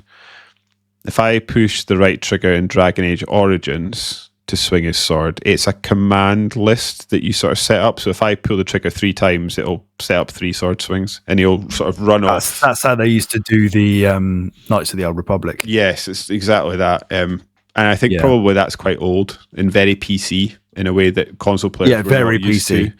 To. 100%. Why you would come to this game is definitely the story for me over the gameplay. The gameplay is something I sort of learned to just get along with so that I could experience the story. But that doesn't... Sounds like Mass Effect. Yeah. The first Mass Effect. That doesn't make the game any less special for me. It's one of my favourite RPGs of all time. But again, it's just a bit of I feel actually sad when I think about this game now, because in the same way that Mass Effect will be forever tinged and that it's just been ruined. I think for me, it's I feel like it would be unfair to make it top 10 because this is a joint list and you've never played it. Again, so if I'm speaking, if this is a David list, it's probably number 3, to be honest. But Jesus, yeah, okay. I like it that much. But what, more than Skyrim, yeah? I've never completed Skyrim. As much as I love that game and I've played it for about 100 hours, I've still never completed it. That's one thing that I really struggle with Skyrim, is that I I have played, like I say, hundreds of hours of that game, but it's the same hundreds of hours I've done, or the same 10 hours I've done 10 times. So, yeah, probably. It's certainly a more rounded and interesting world than Skyrim. Skyrim is sort of a playbox that is just fun to run around in, whereas Dragon Age Origins is an RPG of a different ilk in that it's there's a story unfolding around you, and you're the big shaker, and the fun in playing it is the story. Whereas like me, for example, you could spend 100 hours in Skyrim and just fanny about because it's sort of shooting for a different thing. I think, in fairness, again mechanically, Dead Space 2 is a much better game. I mean, if you want it in the top 10, I'm not good. No, it's the thing. The thing that I really struggle with is like the story wise, it's great. We're talking about sort of tying games up with sort of understanding where they came from and what they did at the time versus what they are now. I don't think it's probably a particular fun game to play now. It doesn't look very nice. I think I went back and tried to play it about a year ago and I struggled. And also, it's forever tainted. Oh, it's backwards compatible. Yeah, right. It's an unfinished. It's sort of an unfinished story because they just didn't really deliver in subsequent Dragon Age games, and now the new Dragon Age game seems to have just completely shunned its predecessors almost completely, from what I can gather. It'll sort of make nods to them, but it's ostensibly just sort of a reboot with a Dragon Age badge on it, and it's sort of there's sort of that sadness wrapped up in it. So, for me, I think it probably hovers around. Let's put it. Will you be okay if we put it 15 and move on with our lives? Of course. Yeah. And I say that with a heavy heart and a massive caveat that it's one of my favourite video game stories. The EA have ruined again. Thank you, EA. Did I guess what I hear a lot is that it's basically like this and Inquisition that are the ones. Yes. Everybody. Yes. Likes the most. Yeah. 2 is absolutely. I feel like if I was ever going to play Dragon Age, I'd play Inquisition. Yes, I would say that's probably the one to play. It's still playable today. It's a pretty good game. It ticks most of the Dragon Age boxes. The story didn't hit quite as much, but everything else, it's probably on a par, and I think there'd be people that the story spoke to more. It just depends on your taste, I guess. And I was thinking about Dragon Age 2 today, actually, and how much of a bummer that was, because it's like I think I say this story every time a game comes up. But to rush it, didn't it? Yeah, walking into a cave, and it had a layout that had like a door that looked blocked up, and I spent 10 minutes trying to get into the door, couldn't get in, moved on with my life, came back. Like 15 hours, I didn't come back. 15 hours later, I went into another cave, and it was the exact same cave that I'd been in a different area of the world like 15 hours ago, but that door was open. It was just, they're just reusing assets over and over, same layout, same stuff in the same places. It was just an actual like copy paste job. It was such a shame. Yeah, because that was one area over different periods of time, right? Rather than a lot of time passes. Right? Yeah, that's true. Yeah, you get older. Yeah. RPG train still rolling because the next game is Fallout 3. I love an RPG, man. 28th of October 2008. I love the Western RPG because of this. Yes. It's just my introduction to that style of RPG, and what an introduction it was. I think my introduction still has so many special memories of this game. Like it just blew my mind that this kind of game was becoming mainstream and on console, and it was for me after all. This is probably an era, like you say, you're talking about like unleashing the Western RPG on you. It's certainly the developer unleashed the Western. I think my one was Oblivion, but then by the time I'd got to Oblivion, I was absolutely primed for Fallout 3. I knew what to expect from these types of games, and I was ready to go. Set in this sort of alt 50s timeline. Yeah, great game. Not atmospheric, visually it was cool. I love the 50s stuff, sort of wrecked 50, what do you call it, art style, is that the right? That's not the word I'm looking for. It's not the word I'm searching for. Like Art Deco. Yeah. I mean, obviously that had already existed on PC for years before this. I mean, I'd never heard of Fallout really not being much of a PC gamer, certainly that kind of a PC gamer. This is ostensibly a reboot, though, right? Because the other Fallout games are sort of top-down. Exactly. Almost like not a point and click, but that kind of old school RPG. Yeah. Whereas, as you say, this one picked up by Bethesda in-house rather than Obsidian, I think, who were the ones who made the originals. Mm-hmm. Became a first-person shooter with the VAT system and the Capital Wasteland, and it's endless grey and green and brown. But I remember seeing previews of this game and seeing, like, as you said, like the Art Deco kind of 50s US aesthetic and soundtrack mixed with this post-apocalyptic mutants and gore and violence. Like, I couldn't believe that this kind of thing had been put together and worked so well. It was coming off heavily off of the BioShock feels that I had of like, this kind of feels like another sort of BioShock thing. It's got that old element to it, but also mixed with extreme violence and gore. Story in it's not necessarily magnificent. It's pretty standard as far as stories go, but the dialogue in it and the characters in it and just the adventures you could have exploring the wasteland were just like unrivaled for me at that point in time. Like I just soaked up so much of this game, just like without stopping. But I played nothing else while this game was going on in my life. It was just I'm all in on Fallout. Like, I need to get as much out of this as I possibly can. All the DLC, or all the achievements. I fucking absolutely loved it. Yeah, I agree with, like, the range of weapons were fun and interesting to mess about with. The characters, again, the sort of whimsy, sinisterness about them, like it was like sort of a horrible, a bit sort of adjacent to Dishonored. Like, the whole world is disgusting, but you sort of exist in this thing, and you sort of like end up getting attached to things, and people like them. People always talk about the Western RPG in particular, like Skyrim and Fallout and things like that, and talk about the ludonarrative dissonance, where like you're sort of looking for your kid, but you're also going around picking up someone's Brussels sprouts for them at the same time. It's like these things don't match up. I feel like in these types of games, you just sort of go along for the ride and just forget. Like the main story is something you'll get to at some point, and until then, you're just going to poke around in the world. You're going to follow this quest line for a bit. You're going to join some enclave. You're going to kill some other people. You're going to make some friends with these people, and then you sort of just explore and pull the threads that you find interesting, and not really worry about the overarching picture.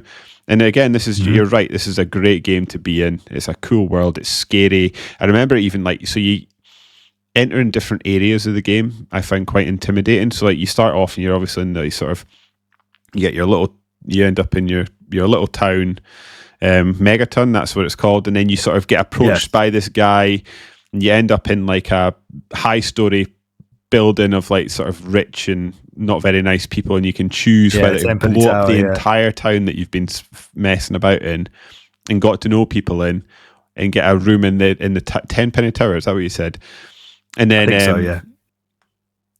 Or you can not, and it sort of feels like you're like literally blowing up the start area of the game. Like it's such a good sort of like laying down a marker. Look, this game is going to allow you to, or we're trying to make a game that's going to allow you to significantly affect the world around you.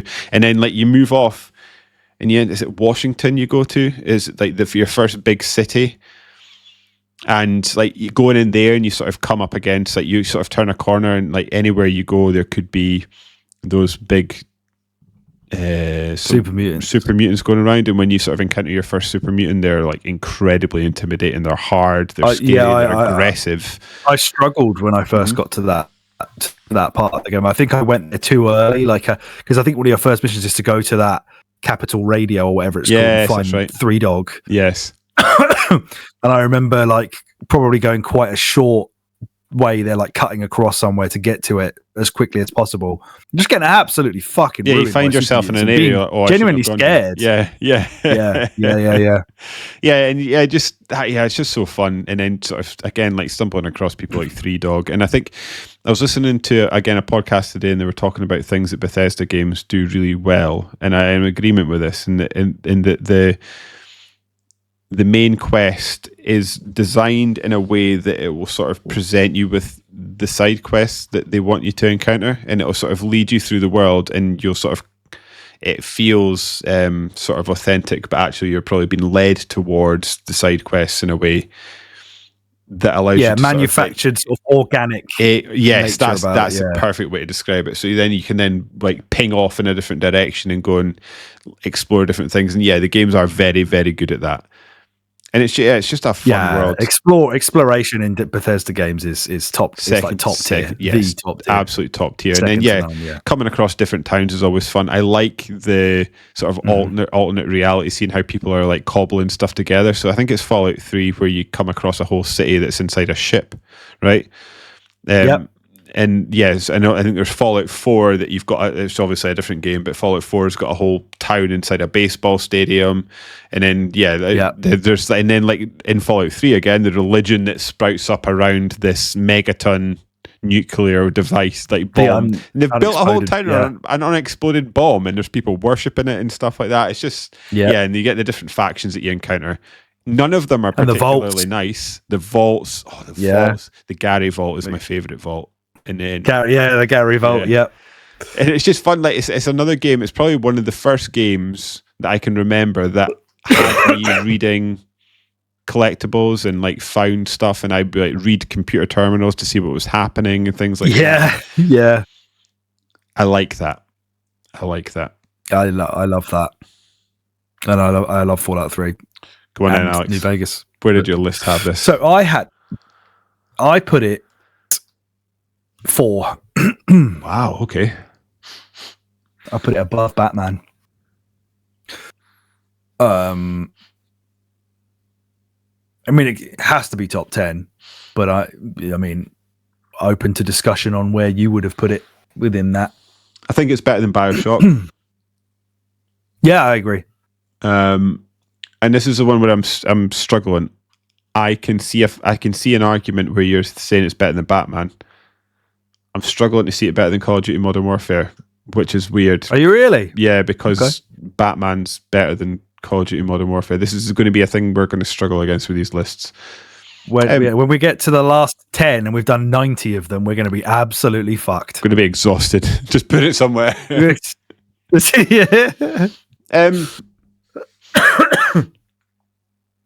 I think it feels very...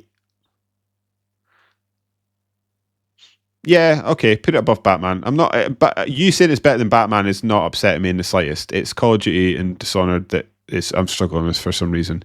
Let's just put I'm not sure if Dishonored exists in its form if Fallout doesn't exist. So maybe it probably deserves points for that. I think the fact that Skyrim came along and Fallout 3 came along allowed games like Dishonored to sort of build upon that sort of thing. And I think because like to me like Dishonored feels a bit like an evolution of the Deus Ex, what I've played of the Deus Ex games, and a sort of Bethesda RPG sort of like smooshed into one in a way. Yeah, I'm happy with that. Let's just... Call of Duty Modern Warfare is going to be a tough one because I just think it's... Other than Titanfall 2, it's my favourite FPS game, maybe. So it's just... It's a bit like you. Really? Okay. It's a bit like you with Sonic and All-Stars Racing Transformed. It's just a bit of a tough one, but it doesn't mean it's not. So yeah, go for it. Stick it above Batman. Put it at number 4, yeah? Yeah. What have we got next? Guitar Hero 3. Provided you think it's worse than Portal 2, of course. Yeah, I think so. I think probably. Yeah, yes. Sort of to build on that. I think this is going to need to be primarily led by you. But my sort of feeling of Guitar Hero games in general, it's a bit sort of like Portal and Tetris in that it's about as good as it could be for the type of game it wants to be. Does that make sense? So it's sort of the perfect game for what it's shooting for. It doesn't mean it's the best game. Doesn't mean it's a game I'm interested in playing, but it is the perfect game. Like if you're making a sort of rhythm music guitar game, I don't see how you make it better than the Guitar Hero formula or Rock Band. Yeah. Just like Tetris is the perfect game. It's not the best game, but it's a perfect game. I think Guitar Hero probably is as well, or the Guitar Hero series. What's so good about Legends of Rock over? Is it just the music choices? Well, it was the first in the series to actually have licensed songs rather than them re-recording the song. So for Guitar Hero 1 and 2, I think aside from some DLC for Guitar Hero 2. What consoles were they on? 2 was on 360, 1 was on PS2, and so was 2. In fact, number 3 was on PS2 as well for some reason. And Wii, of course. But yeah, for the first 2 games, they largely re-recorded the songs themselves and basically I didn't know that. All the songs. The third one, they actually had the proper songs on there. And is this before Rock Band? I feel like because Rock Band seemed to become the de facto rhythm music game when it came along. Yeah, I never really got into Rock Band as much. I was all in on Guitar Hero. 3 is probably the last one I really played. I kind of was over it after that. This was the one, of course, that had the Dragon Force song, the Through the Fire and the Flames. It became. I loved that song for like a week. Yeah. Yeah, that's the one where you'd see videos online of dudes doing it on expert mode, and it was just like a blur of fingers and plastic. It does have a great selection of songs, probably the most well-rounded selection of songs of all the games up to that point. It was going, it had things all the way down from like, indie music like Block Party, or The Killers, and then you had like classic rock stuff, Guns N' Roses, Metallica, more modern fun stuff like Tenacious D. Then you'd have like Slipknot and Rage Against the Machine and AFI, and then even like the bonus songs, they'd go even more like sort of niche stuff with like Gallows and Fall of Troy and In Flames and all that kind of Killswitch Engage. Like it just had such a huge eclectic gamut of the age of rock that it was great soundtrack. Probably at the point where the gameplay now had been pretty much perfected graphically, it was finally not kind of horrible to look at. Like I say, the songs were the original ones at this point. You had boss battles on there against people like Tom Morello. Oh, brilliant. And Slash. So yeah, like as you said, it's not the sort of thing that had much of a lasting appeal. That whole genre is basically dead now and will likely never come back, as much as people keep suggesting that they may bring it back for something. It was massive for a while, right? Because it was an absolute phenomenon. It came like this one was just a guitar, right? And then they sort of added in a whole band at some point, and they basically copied Rock Band after this in Guitar Hero as well. Yeah, they decided they needed to have drums and vocals and stuff like that on top of it as well. And is DJ Hero the same developer, or is it? Yes. Yeah, yes. Okay. That was obviously just a set of decks, which was actually quite fun as well. I didn't mind that. And I think once it became like an absolute money sink to have like the space, money, and number of friends to play all the fucking instruments at once, it just became a bit too much. It was a good novelty at that point, but it's not something I could ever sink my teeth into the way I did with these games, and then kind of bounced off of. But when it became Guitar Hero was at peak. When it became like the entire band thing, I had a friend, Tony, in his Weeporn, who bought an actual like proper what do you call them, like electric drum kit, and sat to play those. Yeah, it's probably the one instrument as well I feel like you could almost sort of tangentially learn by playing these games. I suppose so. Andy, our uni friend, he had the drum kit, I think, for one of the Rock Bands, or maybe it was one of the Guitar Heroes. I can't remember now. I remember playing that at his house. Oh, sorry. And I remember playing the drums. It was kind of like the same way that the guitars worked in these games. I remember playing the drums on a lower difficulty setting, and then it just not having all the bits of the drum in it. Mm-hmm. And that was always a thing for me because as somebody who'd been playing guitar since I was 14, I already knew how to play some of these songs on the guitar. So it would kind of like, it would fuck with me when they took notes out and they made you have to play fewer notes than there actually are in the song, because you had to kind of unlearn what you knew how to already do. And it felt like with the drums as well, like if you're taking out some of the kick drum or whatever, I'm not going to be able to just stop, like not do it. So I would fuck up a little bit too much. It's interesting you got into these games as much as you did. I had friends that could play the guitar and they had like a visceral hatred towards Guitar Hero. Yeah, I think it's because it made some of my friends who weren't necessarily into the same types of music as me want to engage with it a bit more. And I could, you could play it with friends or family and enjoy that part of it. Yeah. And I think also my friends and I who were into these songs and these bands and playing these instruments as well kind of felt like we had to prove we were good at music to be good at the game kind of thing. Like, yeah, well, I'm going to be good at Guitar Hero because I play guitar rather than, just thinking it was an abomination upon the art form or whatever. Like, we just embraced it and loved it. And like I said, at its peak, like I adored Guitar Hero, and it was massive. It was fucking everywhere. It's a whole South Park episode about it, which is one of the best ones they've ever done. Yeah, it is a good one. Yeah.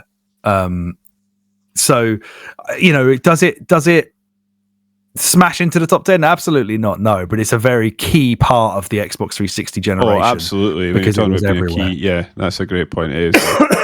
It is such a massive mark on the generation. You're right. It was all encompassing for a couple of years. Where would you put it? Crackdown.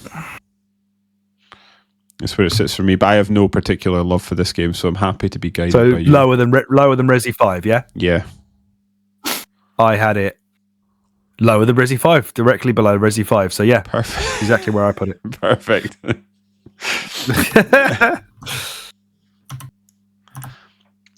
Do you need to break at any point? Are you getting thirsty? Pissy? I could go and get a drink, go to the toilet. Right. Next up. What do we got? Six more to go? 7? Hell yeah. Okay, no, we're gonna be in bed late tonight, boys. Next up, Mafia 2, 24th of August 2010.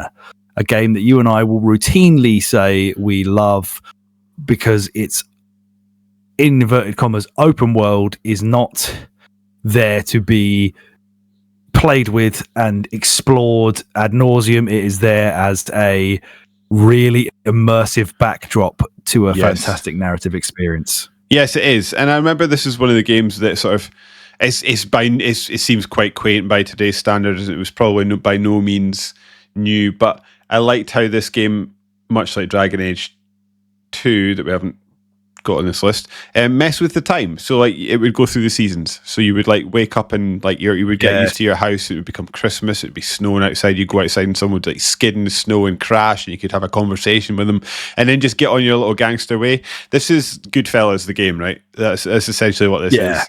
And I get carried away with stories in games, and I think that's probably my favorite thing about a game is when there's like an immersive world that is going to tell me a good story, and this does that. It is just a great mafia story that it is. Yeah, I guess like when the game starts, it's like a traditional game that you're quite excited about being in the mafia and climbing the ranks, and then by the time you climb the ranks, you're like, oh, this isn't actually as good as I thought it was going to be. And it starts doing the classic sort of snake eating itself that a lot of mafia stories often do.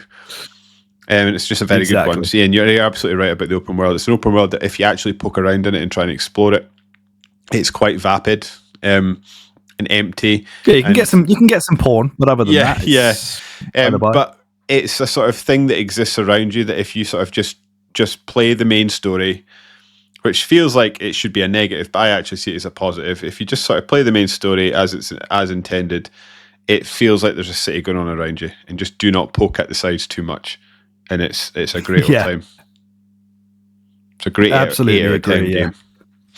Yeah, it really, really is. Like, as you say, it will have you driving through the city the way that you would in a Grand Theft Auto game, but it just works better if you just, like you say, you stick to the path that it wants you to go and just feel this lived in world all around you, enhance the story rather than detract from it.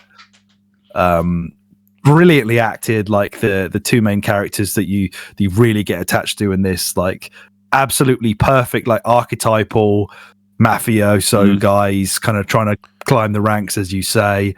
I remember it feeling like it handled quite nicely at the time. I don't know if you had that experience when you played the remastered version. Did you think it held up? It's absolutely fine. The shooting is very of its time, and it's funny to think back like that. How I think when you play like first person shooters like Call of Duty and stuff, you could come away thinking, oh my god, the shooting has not changed in 15 years. But I think if you go and you play a third person shooter, you do realize that things have evolved and changed and sort of tweaked. But it's totally fine. It's absolutely fine to play.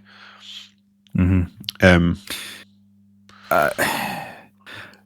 first one was obviously a big PC game. Yeah. Thing. The second one was obviously now on consoles. The third one kind of I bounced off. Had loads of problems and just was a bit too much of a time waster. It tried to build that open world into more of what open worlds were in every other game, and it just lost its uniqueness. Filled with bugs. This one for me, EA. Is this an EA joint again? EA fucking it up again? No, I don't think so. Is it not? This was a THQ or something. I can't remember who it was at this point. Oh my god, the fucking Crackdown playthrough still going. Developer 2K check, so it would be a 2K that's publisher. The one. Yeah. Sorry, EA. THQ, I'll let you off this time. You don't have to be sorry, just, admit that it wasn't them, and no need for apologies. They don't deserve apologies. Yeah, this is another one where if you're into that kind of thing, if you're into mafia stories, if you're into that era of what is this? When's it set? The 30s, late 30s. Yeah, so 40s? it starts. This is the one that starts during World War II, and you're fighting for the Americans in Italy. That's right, 1945 to 51, and 51. So because they love that. Because in Mafia 3, you're a black dude coming back to New Orleans after fighting the Vietnam War. Yes. It's a good way to start every mafia story, to allow you to kill loads of people because you were a soldier. Love that time period setting. The old cars, the old music, the old kind of the way that they would dress. Just really a real sweet spot of like a genre piece in video game form. I hold this in really high regard. Yeah, I do as well. I'd always like sort of the Godfather games, the Mafia games, and even GTA games to an extent. The thing I used to like is when you start earning money is going to a clothes shop and buying yourself a suit. And it's just, Mafia 2 is so good in that game, just going and getting a really nice suit and then strutting about. You're probably like a really low level Mafia guy, but you think you're the boy. And it does that. And the movies sort of always channel that as well. So a game that's going to make me do that and sort of play the part, I think is always a good example of a great world. Exactly. Playing the part is exactly how it feels. Again, it's an open world game to an extent, but it's one that gives you a really defined character that you are playing as. It's not like, you're a faceless, nameless creator character or whatever. You are this character, and you're going to get to learn to either love or hate or, be a bit, in between about who you're playing as and who their friends are. But focusing on narrative and world building did this game the world of good. And like I say, I have really fond memories. I think I got 1,000 Gs on this because, again, the open world wasn't massive enough for it to take up too much time to do it. And I think a lot of the side missions is you do the odd driving about, but a lot of it's like stealing particular car types and taking it to the to the trap. I was going to say the dumpster, but like there's like a car junker area you take, and you can either crush them or you can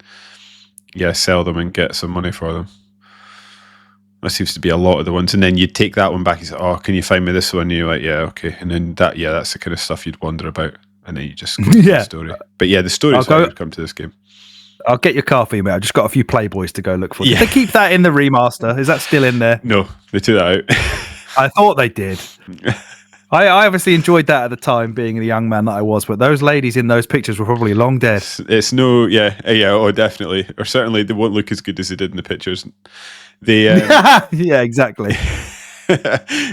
Not quite as on a scale as Metal Gear Solid 2 in the poster porn behind the lockers, I guess. Well, exactly. No, this was just full on. Here's a picture of a topless woman from 1950. Get on that. I actually put this quite high in my ranking. It's a good game. I put it underneath something that we haven't actually ranked yet. So I put it underneath Binary Domain is where I put it. Yeah, perfect. But perfect for me. Is that too high? Nah, I would. So it's higher than FIFA. It's higher than Dead Space 2. Binary Domain has a cool sort of undertone, whereas Mafia is like a straightforward.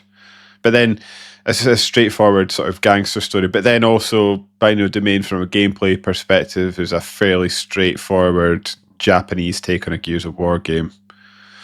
But I would say probably handles better than Mafia 2. To be fair to it. Yes, it probably does. I feel like place number 9, which is Skyrim at the moment, is like the cutoff between the absolute goats to the really good games, and then everything else as well. So that to me is like the splitting point of this at the moment. Yeah, ranking. you're probably right. Underneath Skyrim, it's like fair. It's free for all.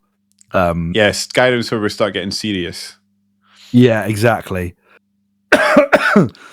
So I don't know whether Mafia 2 goes above or below Binary Domain. If you're fairly accurate, it's a serious. I don't think it quite cracks the serious list, but it's still a very, very good game. No.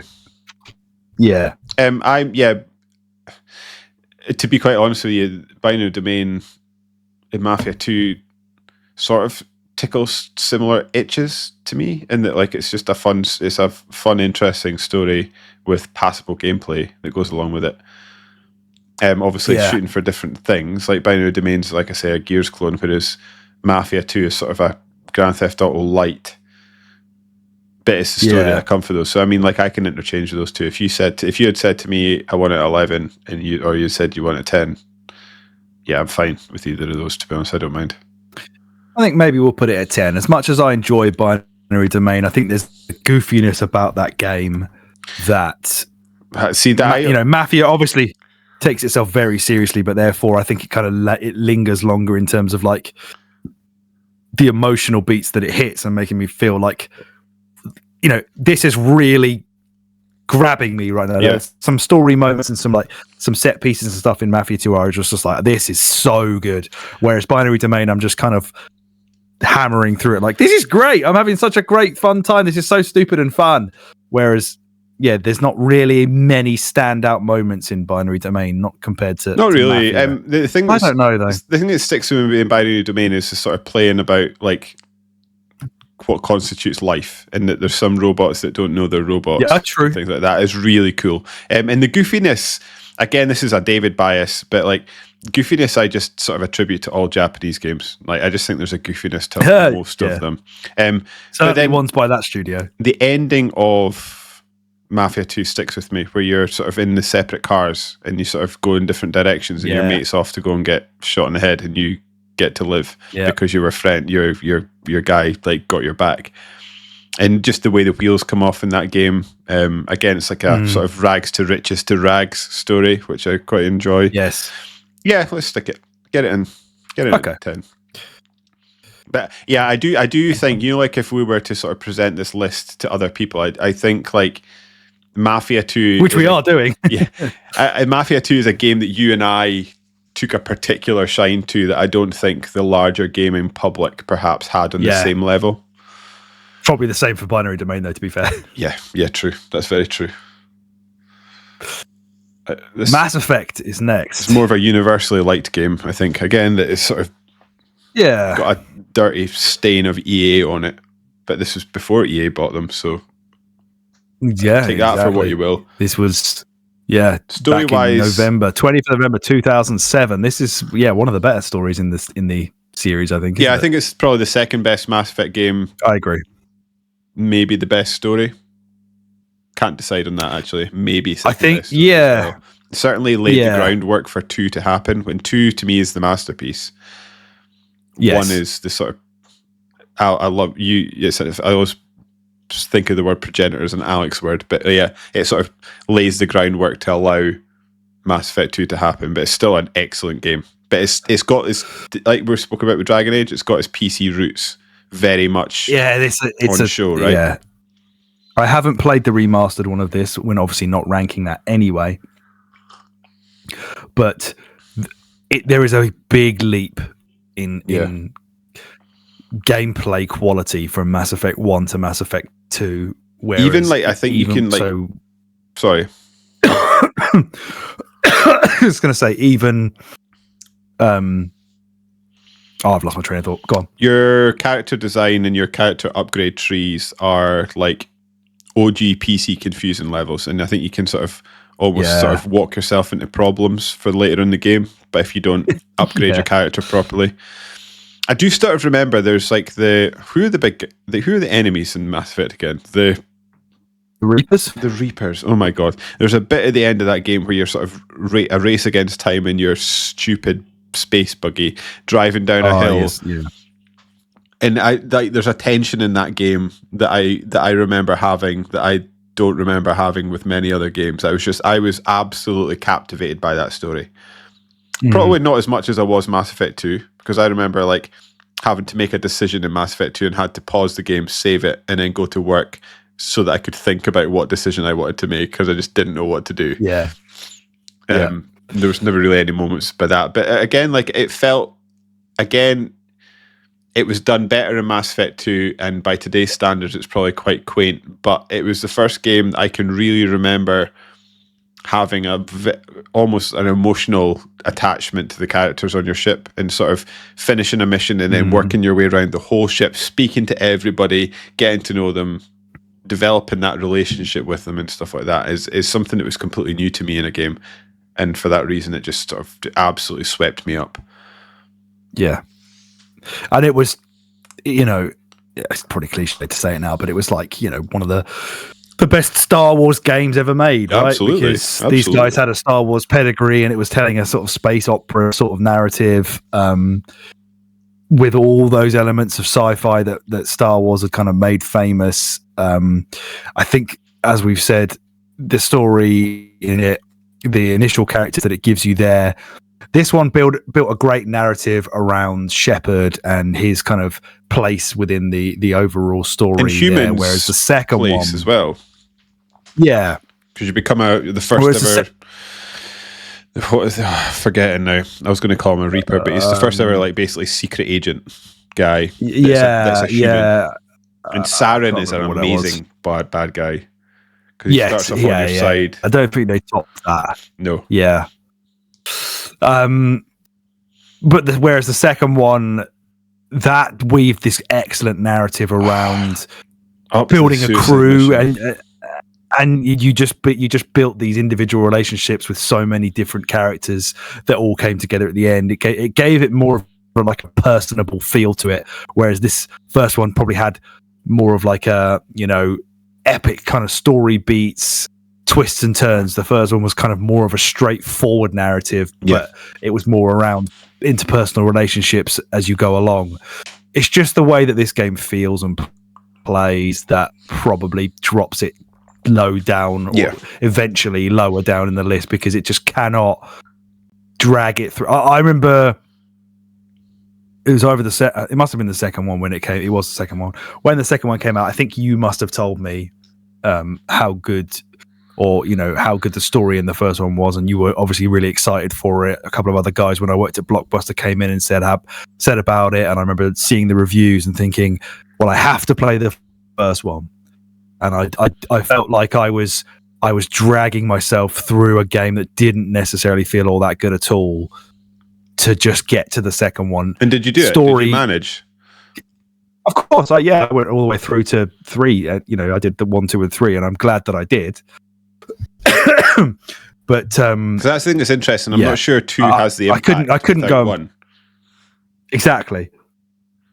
Whereas each Dragon Age game is sort of its own thing, so you can sort of play them in isolation. I don't think you can play certainly the second one without having. Well, you could, but you certainly wouldn't have the emotional ties to the characters and things like that. And like when Ashley comes back into, like she's just some chick into if you haven't sort of spent time getting to know her and stuff like that. Or is it Caden? He was dead. Caden. I had Caden. I guess there's better powers or something. Yeah. Just like, you know how you were saying earlier about Kingdom Come Deliverance, that people are saying, oh, once you get 6 or 7 hours in is where it kicks off. Well, Mass Effect, it's kind of like once you beat the first game after 70 hours. Yeah, once you've played 70 hours of the first game, you are set up to really enjoy the next 40 hours. Yeah, then it gets really good. Yeah. And then get ready to have yourself kicked in the nuts over and over again for the next 2 games as they tear your part apart by ruining a franchise that you loved. Yeah. I had this above Left 4 Dead 2, which would then put it for you either above or below Dragon Age Origins. I'm assuming you'd have it below that. Yeah, I think I prefer Dragon Age Origins to Mass Effect 1. Yeah. Does that sound about right then? Yeah, I'm not going to argue with that. Because I think I don't know, I flip between the two, but I think overall I'm more of a fantasy dude than I am a sci-fi dude. So if you give me sort of a good story in either world, I'll opt for the fantasy over the sci-fi nearly all the time. Nice. Good. Okay. Apart from a few key exceptions. Like I would take Lord of the Rings. I don't know if this is controversial. I would take Lord of the Rings over Star Wars, no problem. But Lord of the Rings kind of is our Star Wars, really. Yeah, true. Like realistically, that was the defining moment for our generation in cinema. It's not a fair comparison. Gen X's is maybe Star Wars or our parents potentially. But, so I'm with you. Lord of the Rings over Star Wars all day long. Shadow Complex. We briefly spoke about this earlier. This was obviously the one from the Summer of Arcade in 2009. We covered this in one of our Metroidvania. It must be, yeah. It's like because it's almost like baby's first Metroidvania. That was episode 62 in June 2023. Really is a absolute wet fart. Remind me, what happens at the end? So the powers you end up just sort of being able to run really fast, which I think just becomes a bit silly. And then you just sort of shoot down a helicopter, and then so you do. That's it, kind of. In that kind of open air, aren't you? Yeah, and it turns out that your girlfriend is actually like a secret agent or something. Yeah, the story in that game is not so you sort of leave her in a cupboard for most of the game as well because she can't move. Yeah, and of course it's Nolan North doing the main guy's voice. Not his best work. No, I think. Sorry, carry on. I think we both agreed at the time on that episode that it plays perfectly fine. Yep. It's a good Metroidvania. Yep. It's clearly an homage to something like Super Metroid. And to be fair to it, it ushered in the more the modern age, the renaissance, so to speak, of Metroidvanias that are still living in at this point in time. It was kind of a dead genre when this came out, so it needs to be recognized for that. And it was Epic Games doing something that wasn't Gears of War, but kind of felt almost adjacent to it in like a Metroidvania spin-off. Just a 7, like a proper 7 out of 10 that holds up well enough now, but there are far better games that have come out since then, and probably better games that inspired it in the first place that you could go and play. There's a couple of games we've spoken about this, but I think this one almost more so than the others. The legacy of this game is exactly what you said. It's the sort of bringing back to life of a genre that then went on to do really cool things rather than the game itself. I think. Yeah. It's a perfectly serviceable one of these that then paved the way for amazing ones to come along. Yeah. Where did I put it? I put Shadow Complex, and if it feels like we've just glossed over that, people listening, it's getting late, and there's a whole podcast about it that I've just told you, so go listen to that. Yeah, good. I had I had this below Crackdown, which would put it above Borderlands 2 in this list, but it could go lower if you prefer. It's definitely better than Split Second. I had it where Limbo is. I think it's better than Limbo. Better than Limbo. Okay. Yeah. So let's leave it below Borderlands 2 then. Yeah. Poor old Randy. Good old Randy. He's managed to survive a drop there, but I think he's going to have a few more coming. Yeah, he is indeed. So yeah, Shadow Complex goes in at number 24. We've got 4 left for this episode. And the next one up is the wonderful South Park Stick of Truth. I think this is one of the funniest games ever made. One of the funniest games ever made, and the game that I will never not be shocked that it's not shit, given that the absolute development hell that game went through. And then it eventually came out and it was amazing. It's like where this everything about you, when you're into the video game industry as a fan for a long time, you sort of develop a sense to be able to smell out a game that is in development hell and is not going to be good.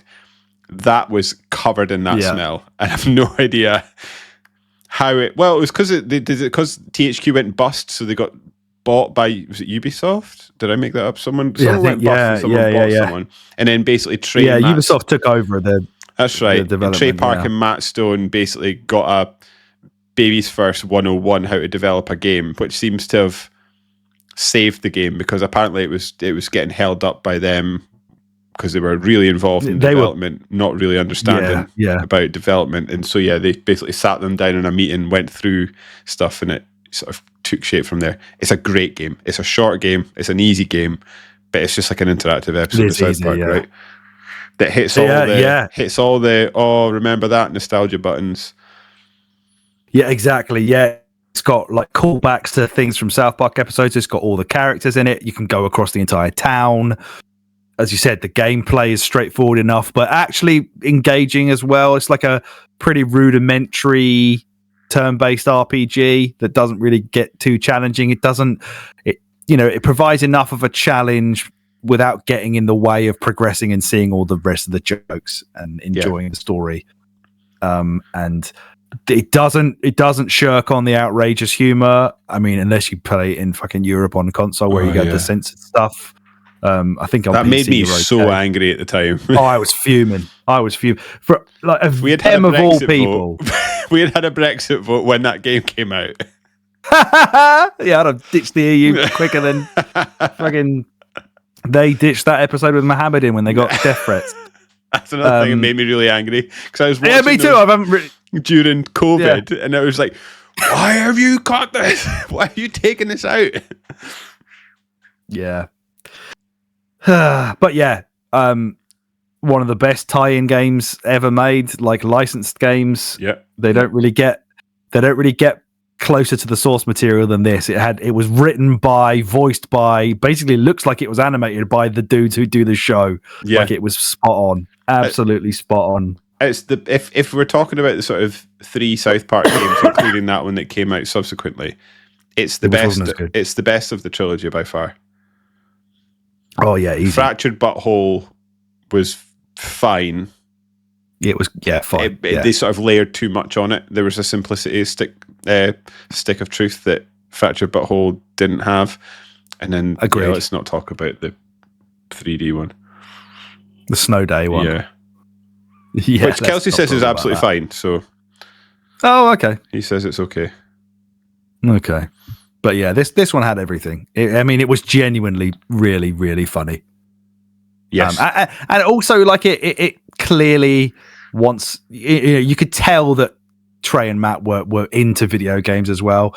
I mean, if we tried to develop a video game, we'd have no fucking idea, and we'd probably hold up the project as well. But we would make sure that we understand enough about like the meta narrative around video games, for want of a less wanky term, to like make the game be reverential to both South Park and video games at the same time. So it kind of like got both worlds to a way that like made you feel like pleased as a fan of both of them. Like they get me. I'm very glad they understand what they're doing. Yes. Where did I put this?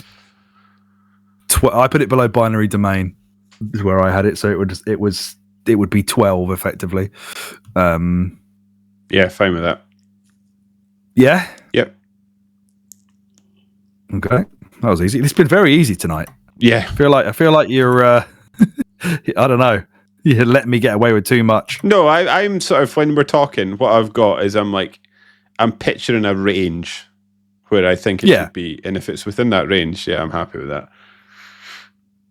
Like, we've got 100 games on this list. I think I'm not going to argue about specific placements, but if I've got like a range, like to me, I was looking at that and I was like, right, it's Mafia 2 to FIFA 10, and you've basically just got right in there. Oh yeah, fair enough. Yeah. Binary Domain's hanging on there. It's not in the top 10 anymore, but it's still living large. It is. Tomb Raider is the next one, the third from last, from 5th of March 2013. A game David played last year. Yeah, I tried more than this. Yeah. I tried to go through the old trilogy, and I played through the Tomb Raider, the second one of the new ones, and then I started the third one, but by the time I got to the third one, I had just completely run out of steam. So I stopped. Is this the purest and best? Yes, yeah. And again, we're talking about the simplicity of Star Wars Stick of Truth. I think the Tomb Raider is probably a simplicity to that, because this has the unfortunate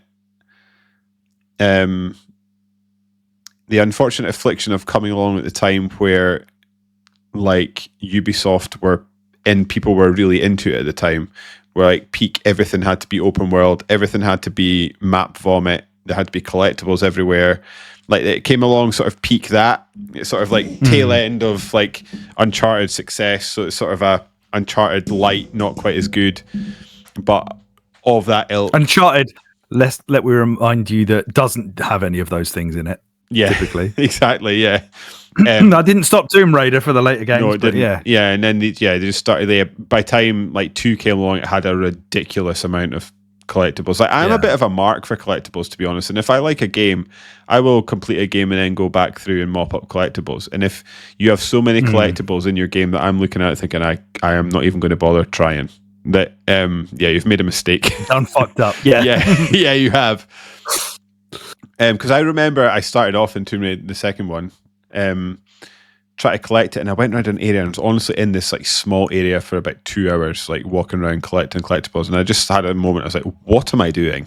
And then I just started like grinding on. But yeah, that was the reason I didn't finish it. But yeah, this is probably the best one to me. Again, thinking back to when this came out, how shocked people were at how brutal some of the death animations were. This game was a particular highlight.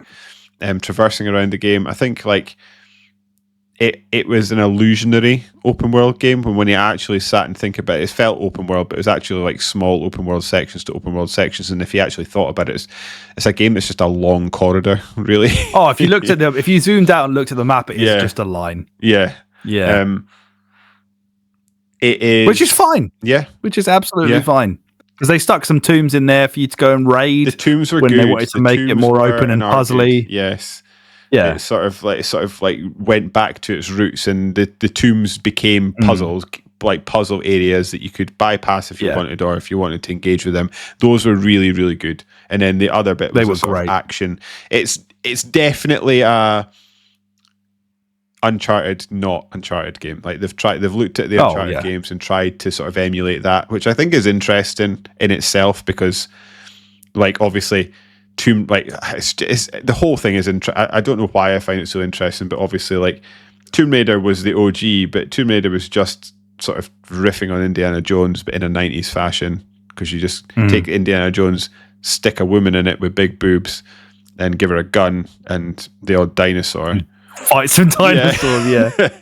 And then like it sort of grew, and then Uncharted became a sort of modern riff on Tomb Raider, which is a riff on and Indiana Jones, and then Indiana Jones eventually came along and sort of riffed on everything, and then sort of took it all back. Yeah. It's just, I just find it really interesting. But yeah, it's a sort of Uncharted light. It's a good time that the story is sort of engaging enough to sort of propel you through, but it won't stick with you beyond that, I don't think. Yeah, if you, in terms of like those kind of action third-person shooter games that also have a lot of climbing and some puzzles. Yeah. It's a really good one of those. Yeah.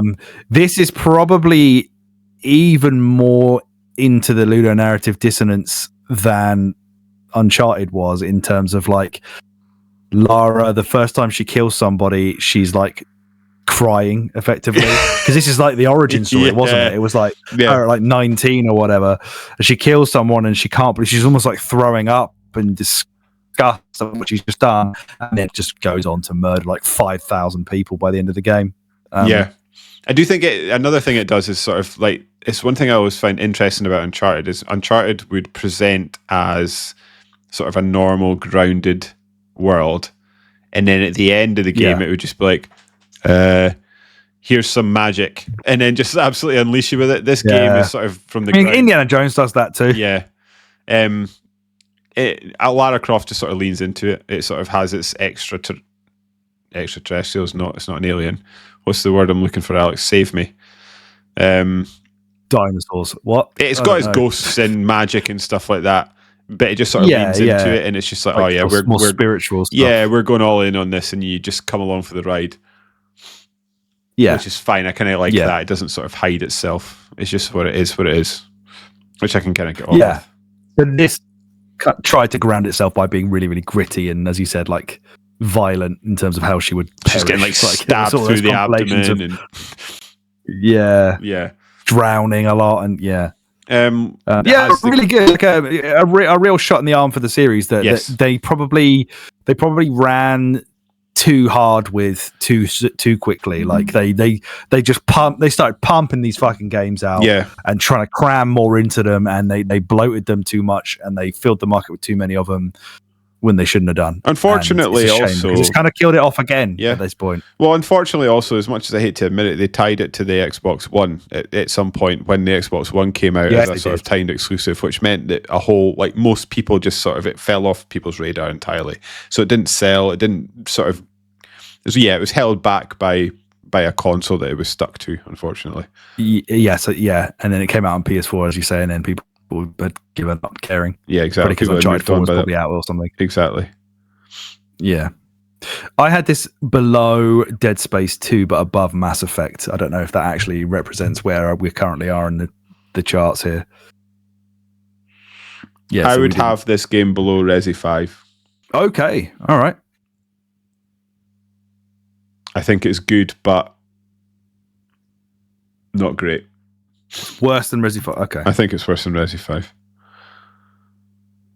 I know Resi 5 gets a tough time, but that's the game that I've got a soft spot for. That I forget it was your intro. Yeah. I do like Resi 5. I've played it so many times. It's just it's just so dumb, isn't it? Yeah, I can see how. Yeah, like it's, if you were like, hold on a minute, sorry. You said what you said. I think it's better, but I'm not going to. That's the sort of area I was looking at. I'm not going to fight either way with that.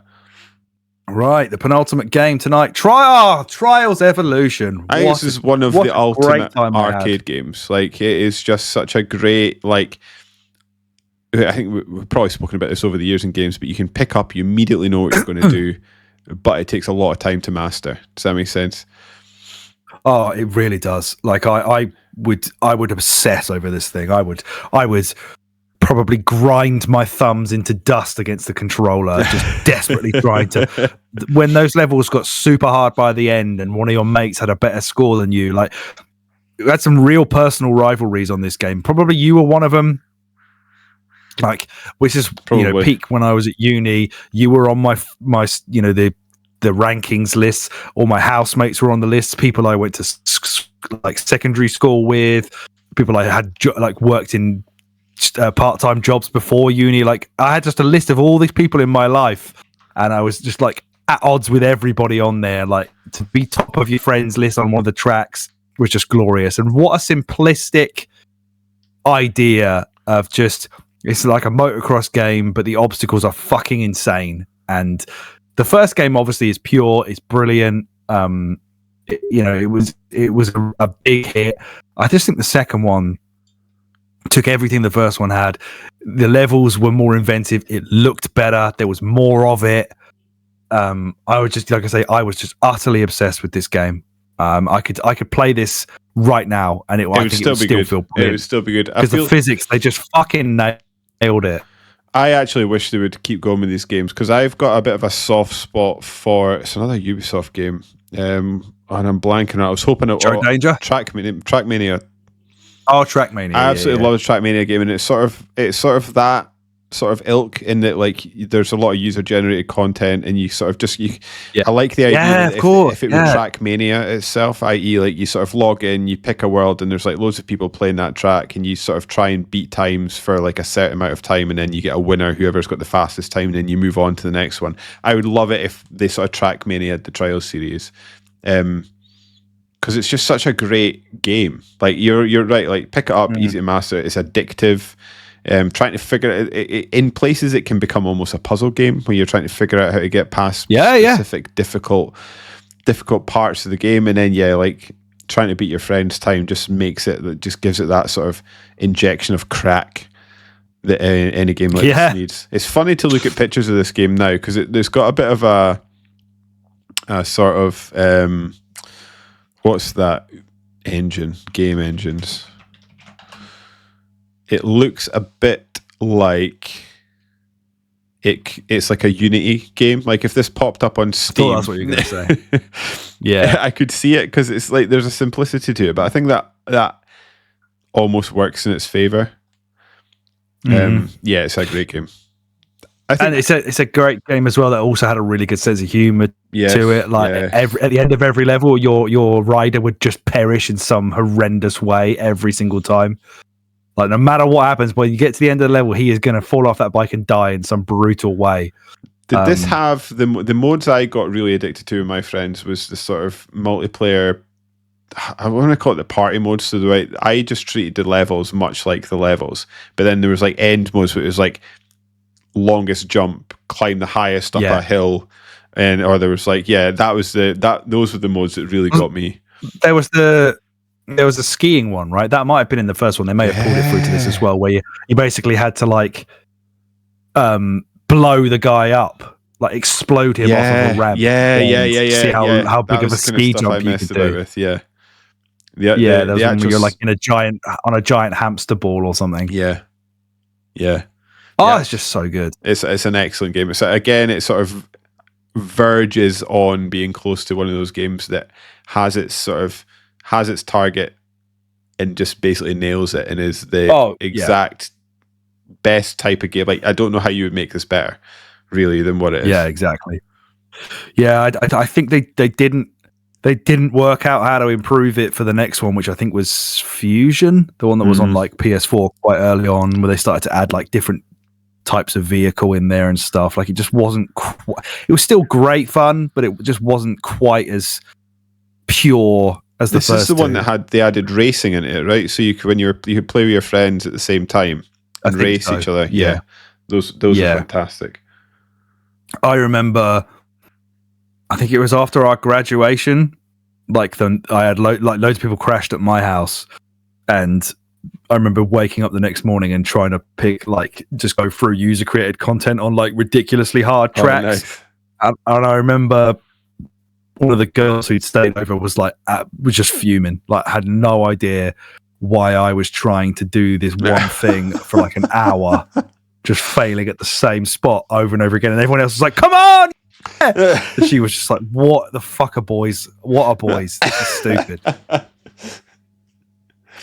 I love Trials. I will always love Trials. I'm itching to go and have a go on it now. Yes. I had it below FIFA, but it could. Genuinely, I feel like people listening to this podcast are going to be like, he's talking out his ass. Genuinely, I was looking at FIFA 10 as my region. I don't know the thing it's struggling is this is the thing I struggle with, and it depends on the day. I think it's because I've not thought about FIFA in a while, and I'm so divorced from that series now. Like I could happily see it being better than FIFA, but the idea of it being better than Dead Space 2 and Sonic All-Stars doesn't work for me. So it's sort of that region, and I just can't. I'm not going to argue because I can't figure those games out as a 3 on my anyway. It's probably more addictive than like Alan Wake is what it is. It's a competent game that I've just fallen in love with because of who made the game, and I love the world. I love Twin Peaks now. It's probably better than it's probably better than Alan Wake. Is it better than Dead Space 2? Yeah. If I'm going to play a sort of competitive racing game, would I rather they're different, but would I rather play Sonic All-Stars Racing Transformed, or would I rather play Trials? Probably Sonic, but then it depends on the mood. Like if it's just like a pick up and play and you've got a few friends around, it's an easy so my comparison's not helping me decide on this.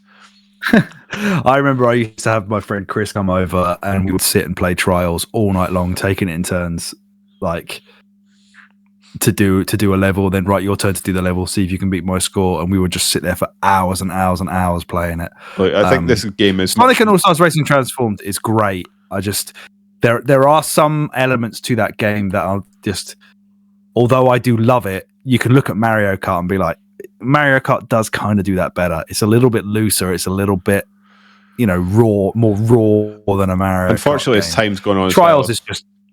If you and I were going to sit and play a race, like you and I have played Mario Kart for an evening quite often, I don't know if we would ever do that again with Sonic and All-Stars Racing Transformed. I would, but I get your point.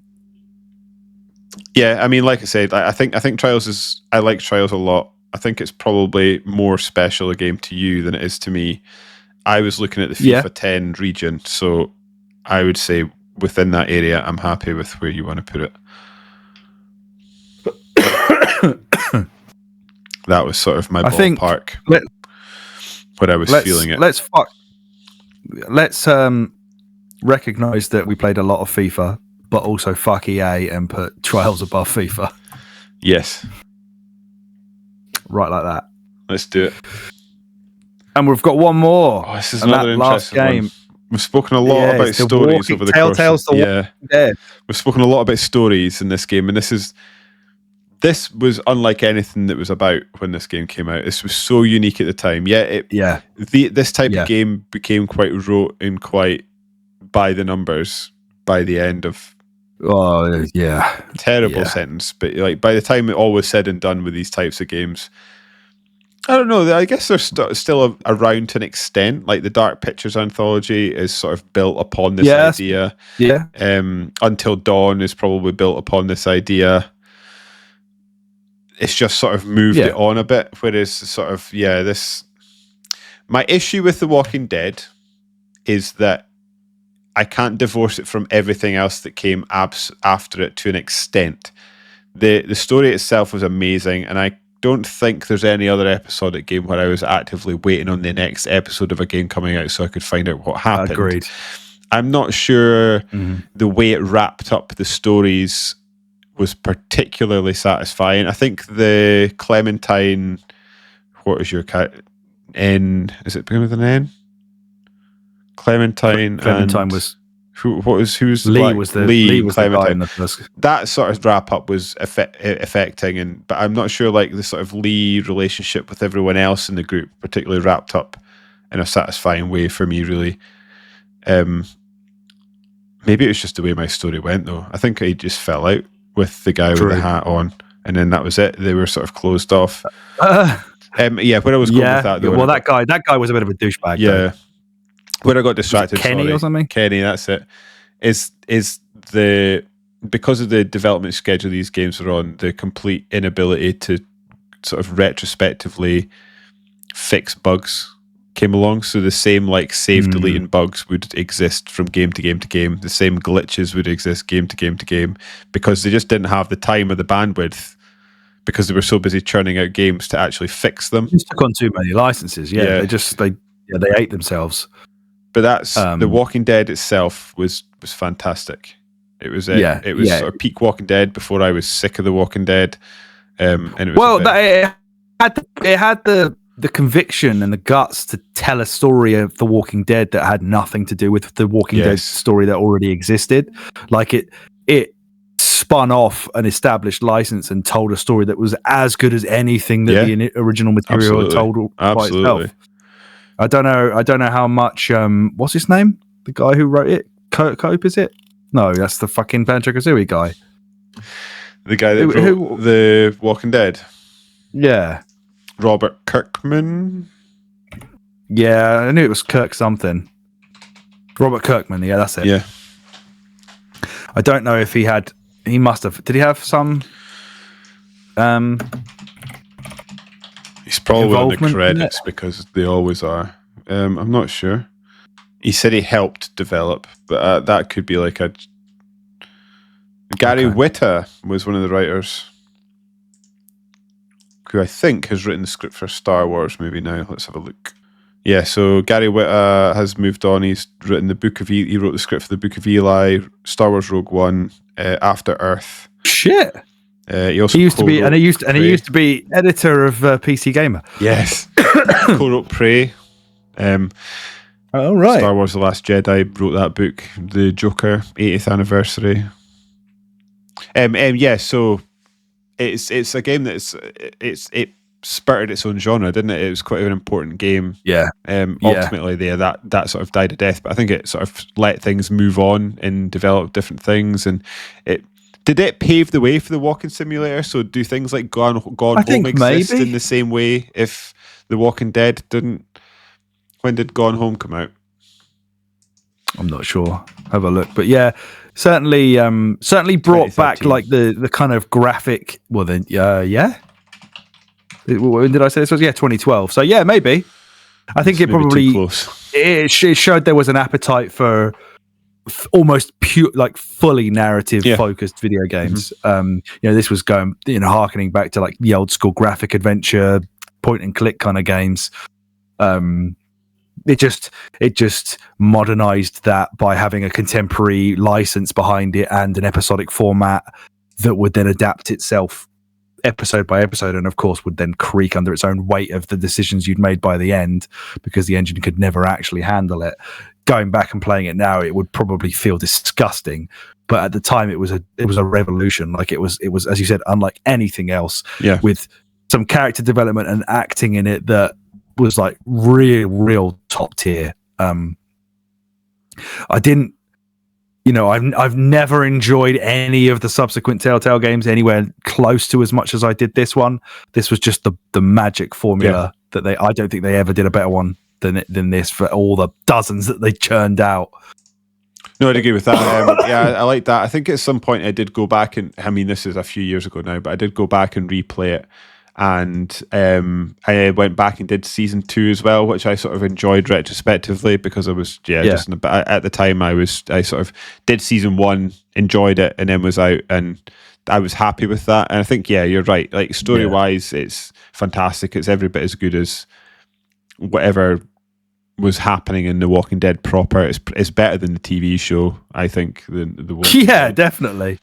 And it was just a good way of sort of showing that world in a way that took the strong points from the Walking Dead comic and placed it into an interactive game, because we've had plenty of Walking Dead games since then that have focused on other things like action and I don't know, whatever, and they just haven't hit the same highs for whatever reason. And this game, I like it. Like we've spoken about this from time to time over the years with mobile games. I like it when a game will sort of understand the environment it's in, look at the strong points of the IP that it's leveraging, whether that's an existing IP or a new one, and sort of builds a game around that. And this game does that in spades.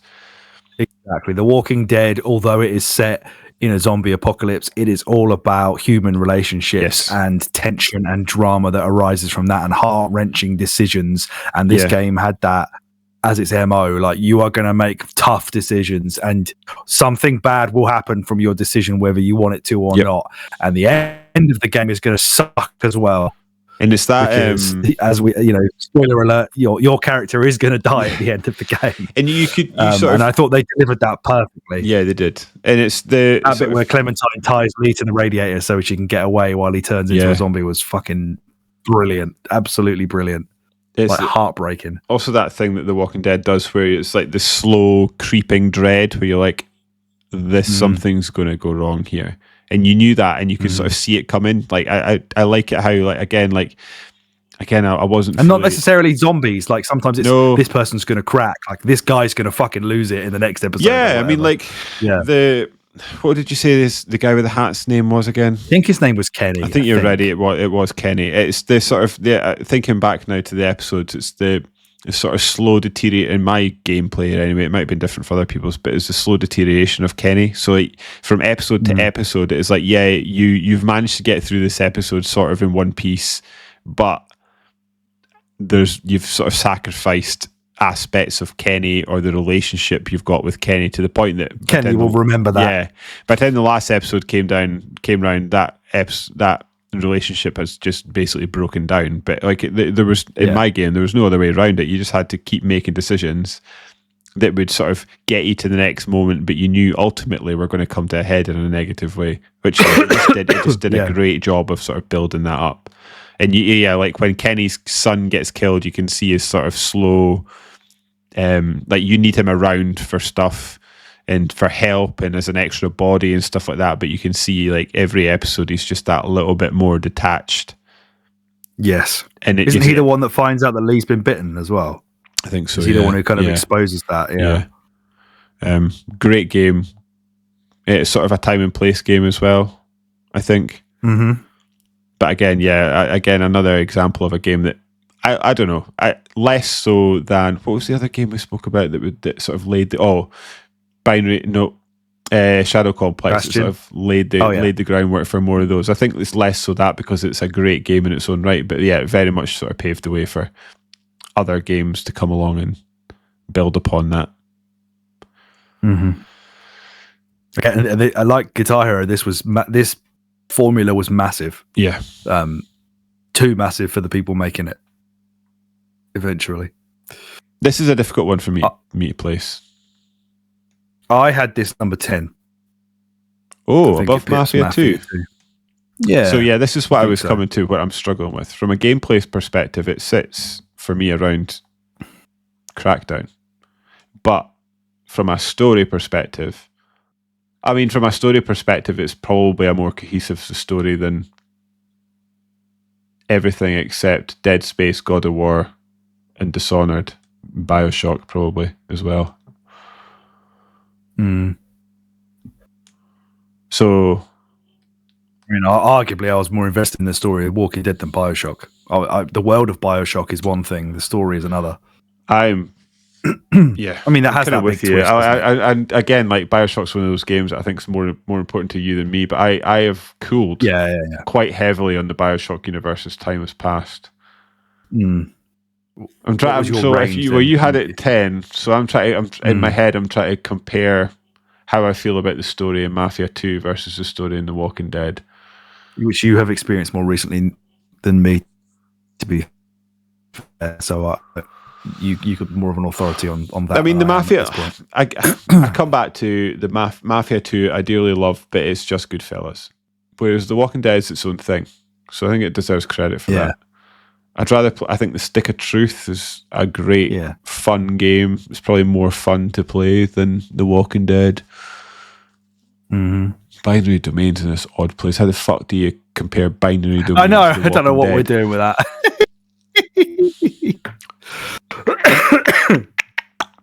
Yeah, I mean, like for me, it's a sort of lower end.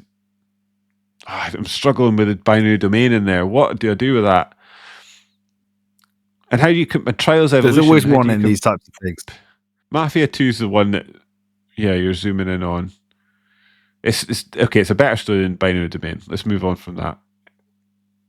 Let's put it 10. It's probably a better story than Mafia 2. Like Mafia 2, it's Goodfellas. Whereas The Walking Dead does its own thing. Go for it. And this is the one I really struggled though, because if you had said to me 27, I'd be like, yep. But also, I can see it at 10. It's such a chalk and cheese game. Like the gameplay of the game is essentially a point and click game, isn't it? That you just move around with a stick instead. Yeah. So like I'm struggling to think of that as good gameplay, but the story is what this game hangs on, and its story is top tier, right? So Yeah, I guess I've got to mark it on the story rather than the gameplay. And I think the gameplay was totally serviceable for what it was trying to do at the time. It was fine. It's not engaging really at this point in time now. But I think at the time, like this, I don't know. It's just like the split second decision making, I guess, was the key part of it, wasn't it? Yeah, I'd forgotten about that. Yeah. Do this now, quickly. What are you going to do? And just not giving you any time to think about it, and just you're feeling tense about everything you do, and feeling like everything is going to have a consequence later on.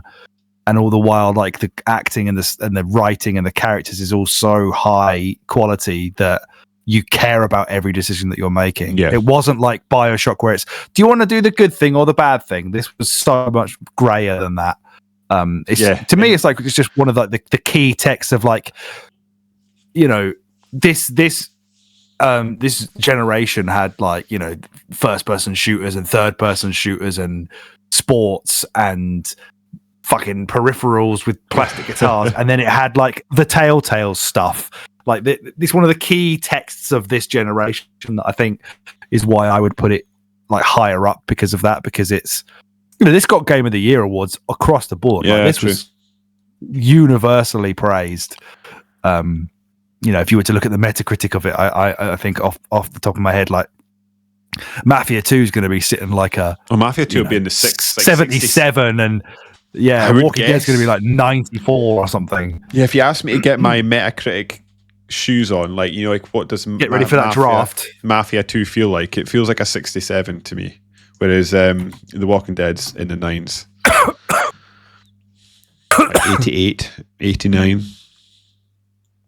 And fucking hell, Kingdom Come Deliverance 2 is an 88. Bloody hell. And yeah, like I've Mafia 2 74. Okay. 89 The Walking Dead. Okay.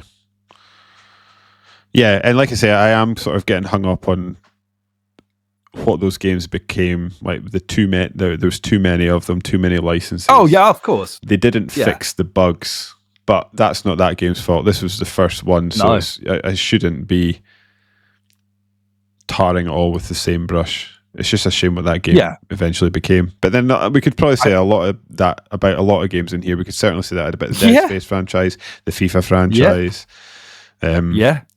Bioshock, Dragon Age, Mass Effect, Fallout Tomb Raider. to an extent. Yeah, 76. Yeah, Fallout. Yeah. I don't think any more Telltale games get in this top 100, so I don't think this stays in the top 10 either. Probably not. But it's as a representative of that movement. That, like season 2 was fine. The Batman game was fine. Batman was alright. I enjoyed the Borderlands one, the Fables good. one, the Fable Wolf one. Among Us. I don't know if I finished it, but I liked what I played of it. They did a Fable one. Well, that was the comics. Fables. It was. Sorry, Fables. Yeah, what am I talking about? I literally just said that. Jesus Christ.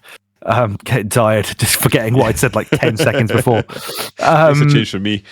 I've forgotten Terry's name about 8 times.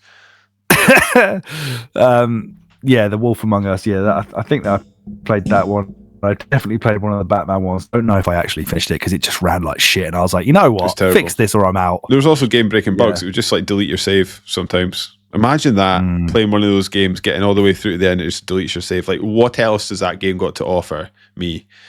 And the progress I've made from the choices that I picked. Yeah. Son of a bitch. Yeah, and that's it. We've done it. Yeah. Our top 10. Do you want to read it out? Well, let's do the top. Yeah, okay. Let's go through. When it gets longer, we'll maybe, I don't know what we'll do. We'll have to find a way. But anyway, 30 to 1. We've got Split Second, Limbo, Shadow Complex, Borderlands 2, Crackdown, Guitar Hero 3, Tomb Raider, Resident Evil 5, Left 4 Dead 2, Mass Effect. From 20 to 11, we've got Dragon Age Origins, Bastion, Alan Wake, Dead Space 2, Sonic All-Stars Racing Transformed, FIFA 10, Trials Evolution, South Park The Stick of Truth, Binary Domain, and Mafia 2. And our top 10 so far is The Walking Dead, Elder Scrolls 5 Skyrim, Bioshock, Call of Duty 4 Modern Warfare, Dishonored, Batman Arkham Asylum, Fallout 3, Portal 2, Gears of War, Dead Space. Our highest new entry would be Dishonored in at number 6, right? And I think we've got... That's the one. Essentially, we've got 2... No, Fallout 3 at number 4. Oh, okay. So we've got 3 entries into the top 10 that we didn't have last time round. Fallout 3 at number 4, Dishonored number 6, and The Walking Dead number 10. Had a few games making guest appearances at the top 10. But yeah, they didn't hang around for long. Yes, we did. Yeah. Mafia 2 was in there for a bit. It was. And Binary Domain has dropped out. Next up, we've got a very... 12. Next up, we've got a very special Dishonored podcast. Alex and I need to iron out the actual format of that. And if you don't want to play the third game, we can just do it on 2. That's absolutely fine. No, I'd forgotten about it. I will definitely play that. Yeah. So, yeah, it'll be 3 games then. And we need to figure out a way to do this. Otherwise, it's going to be a hellish podcast to get through. But we will, and we'll be back to discuss that. Because we've been beavering away.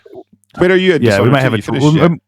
We may have a draft before that if Kelsey's free next week or something. Where am I? The last one I did was the one after the timepiece one, I think. I'm on the one after the timepiece one. Yeah, I'm on the one where you go into the palace or whatever it is. Okay, so I'm at the start of that level. So we're not far away we're at the same place now. Yeah. So we're getting through it. We've done some good progress. It's only been a month actually, and they're quite big games, so we're doing pretty good. Yeah. And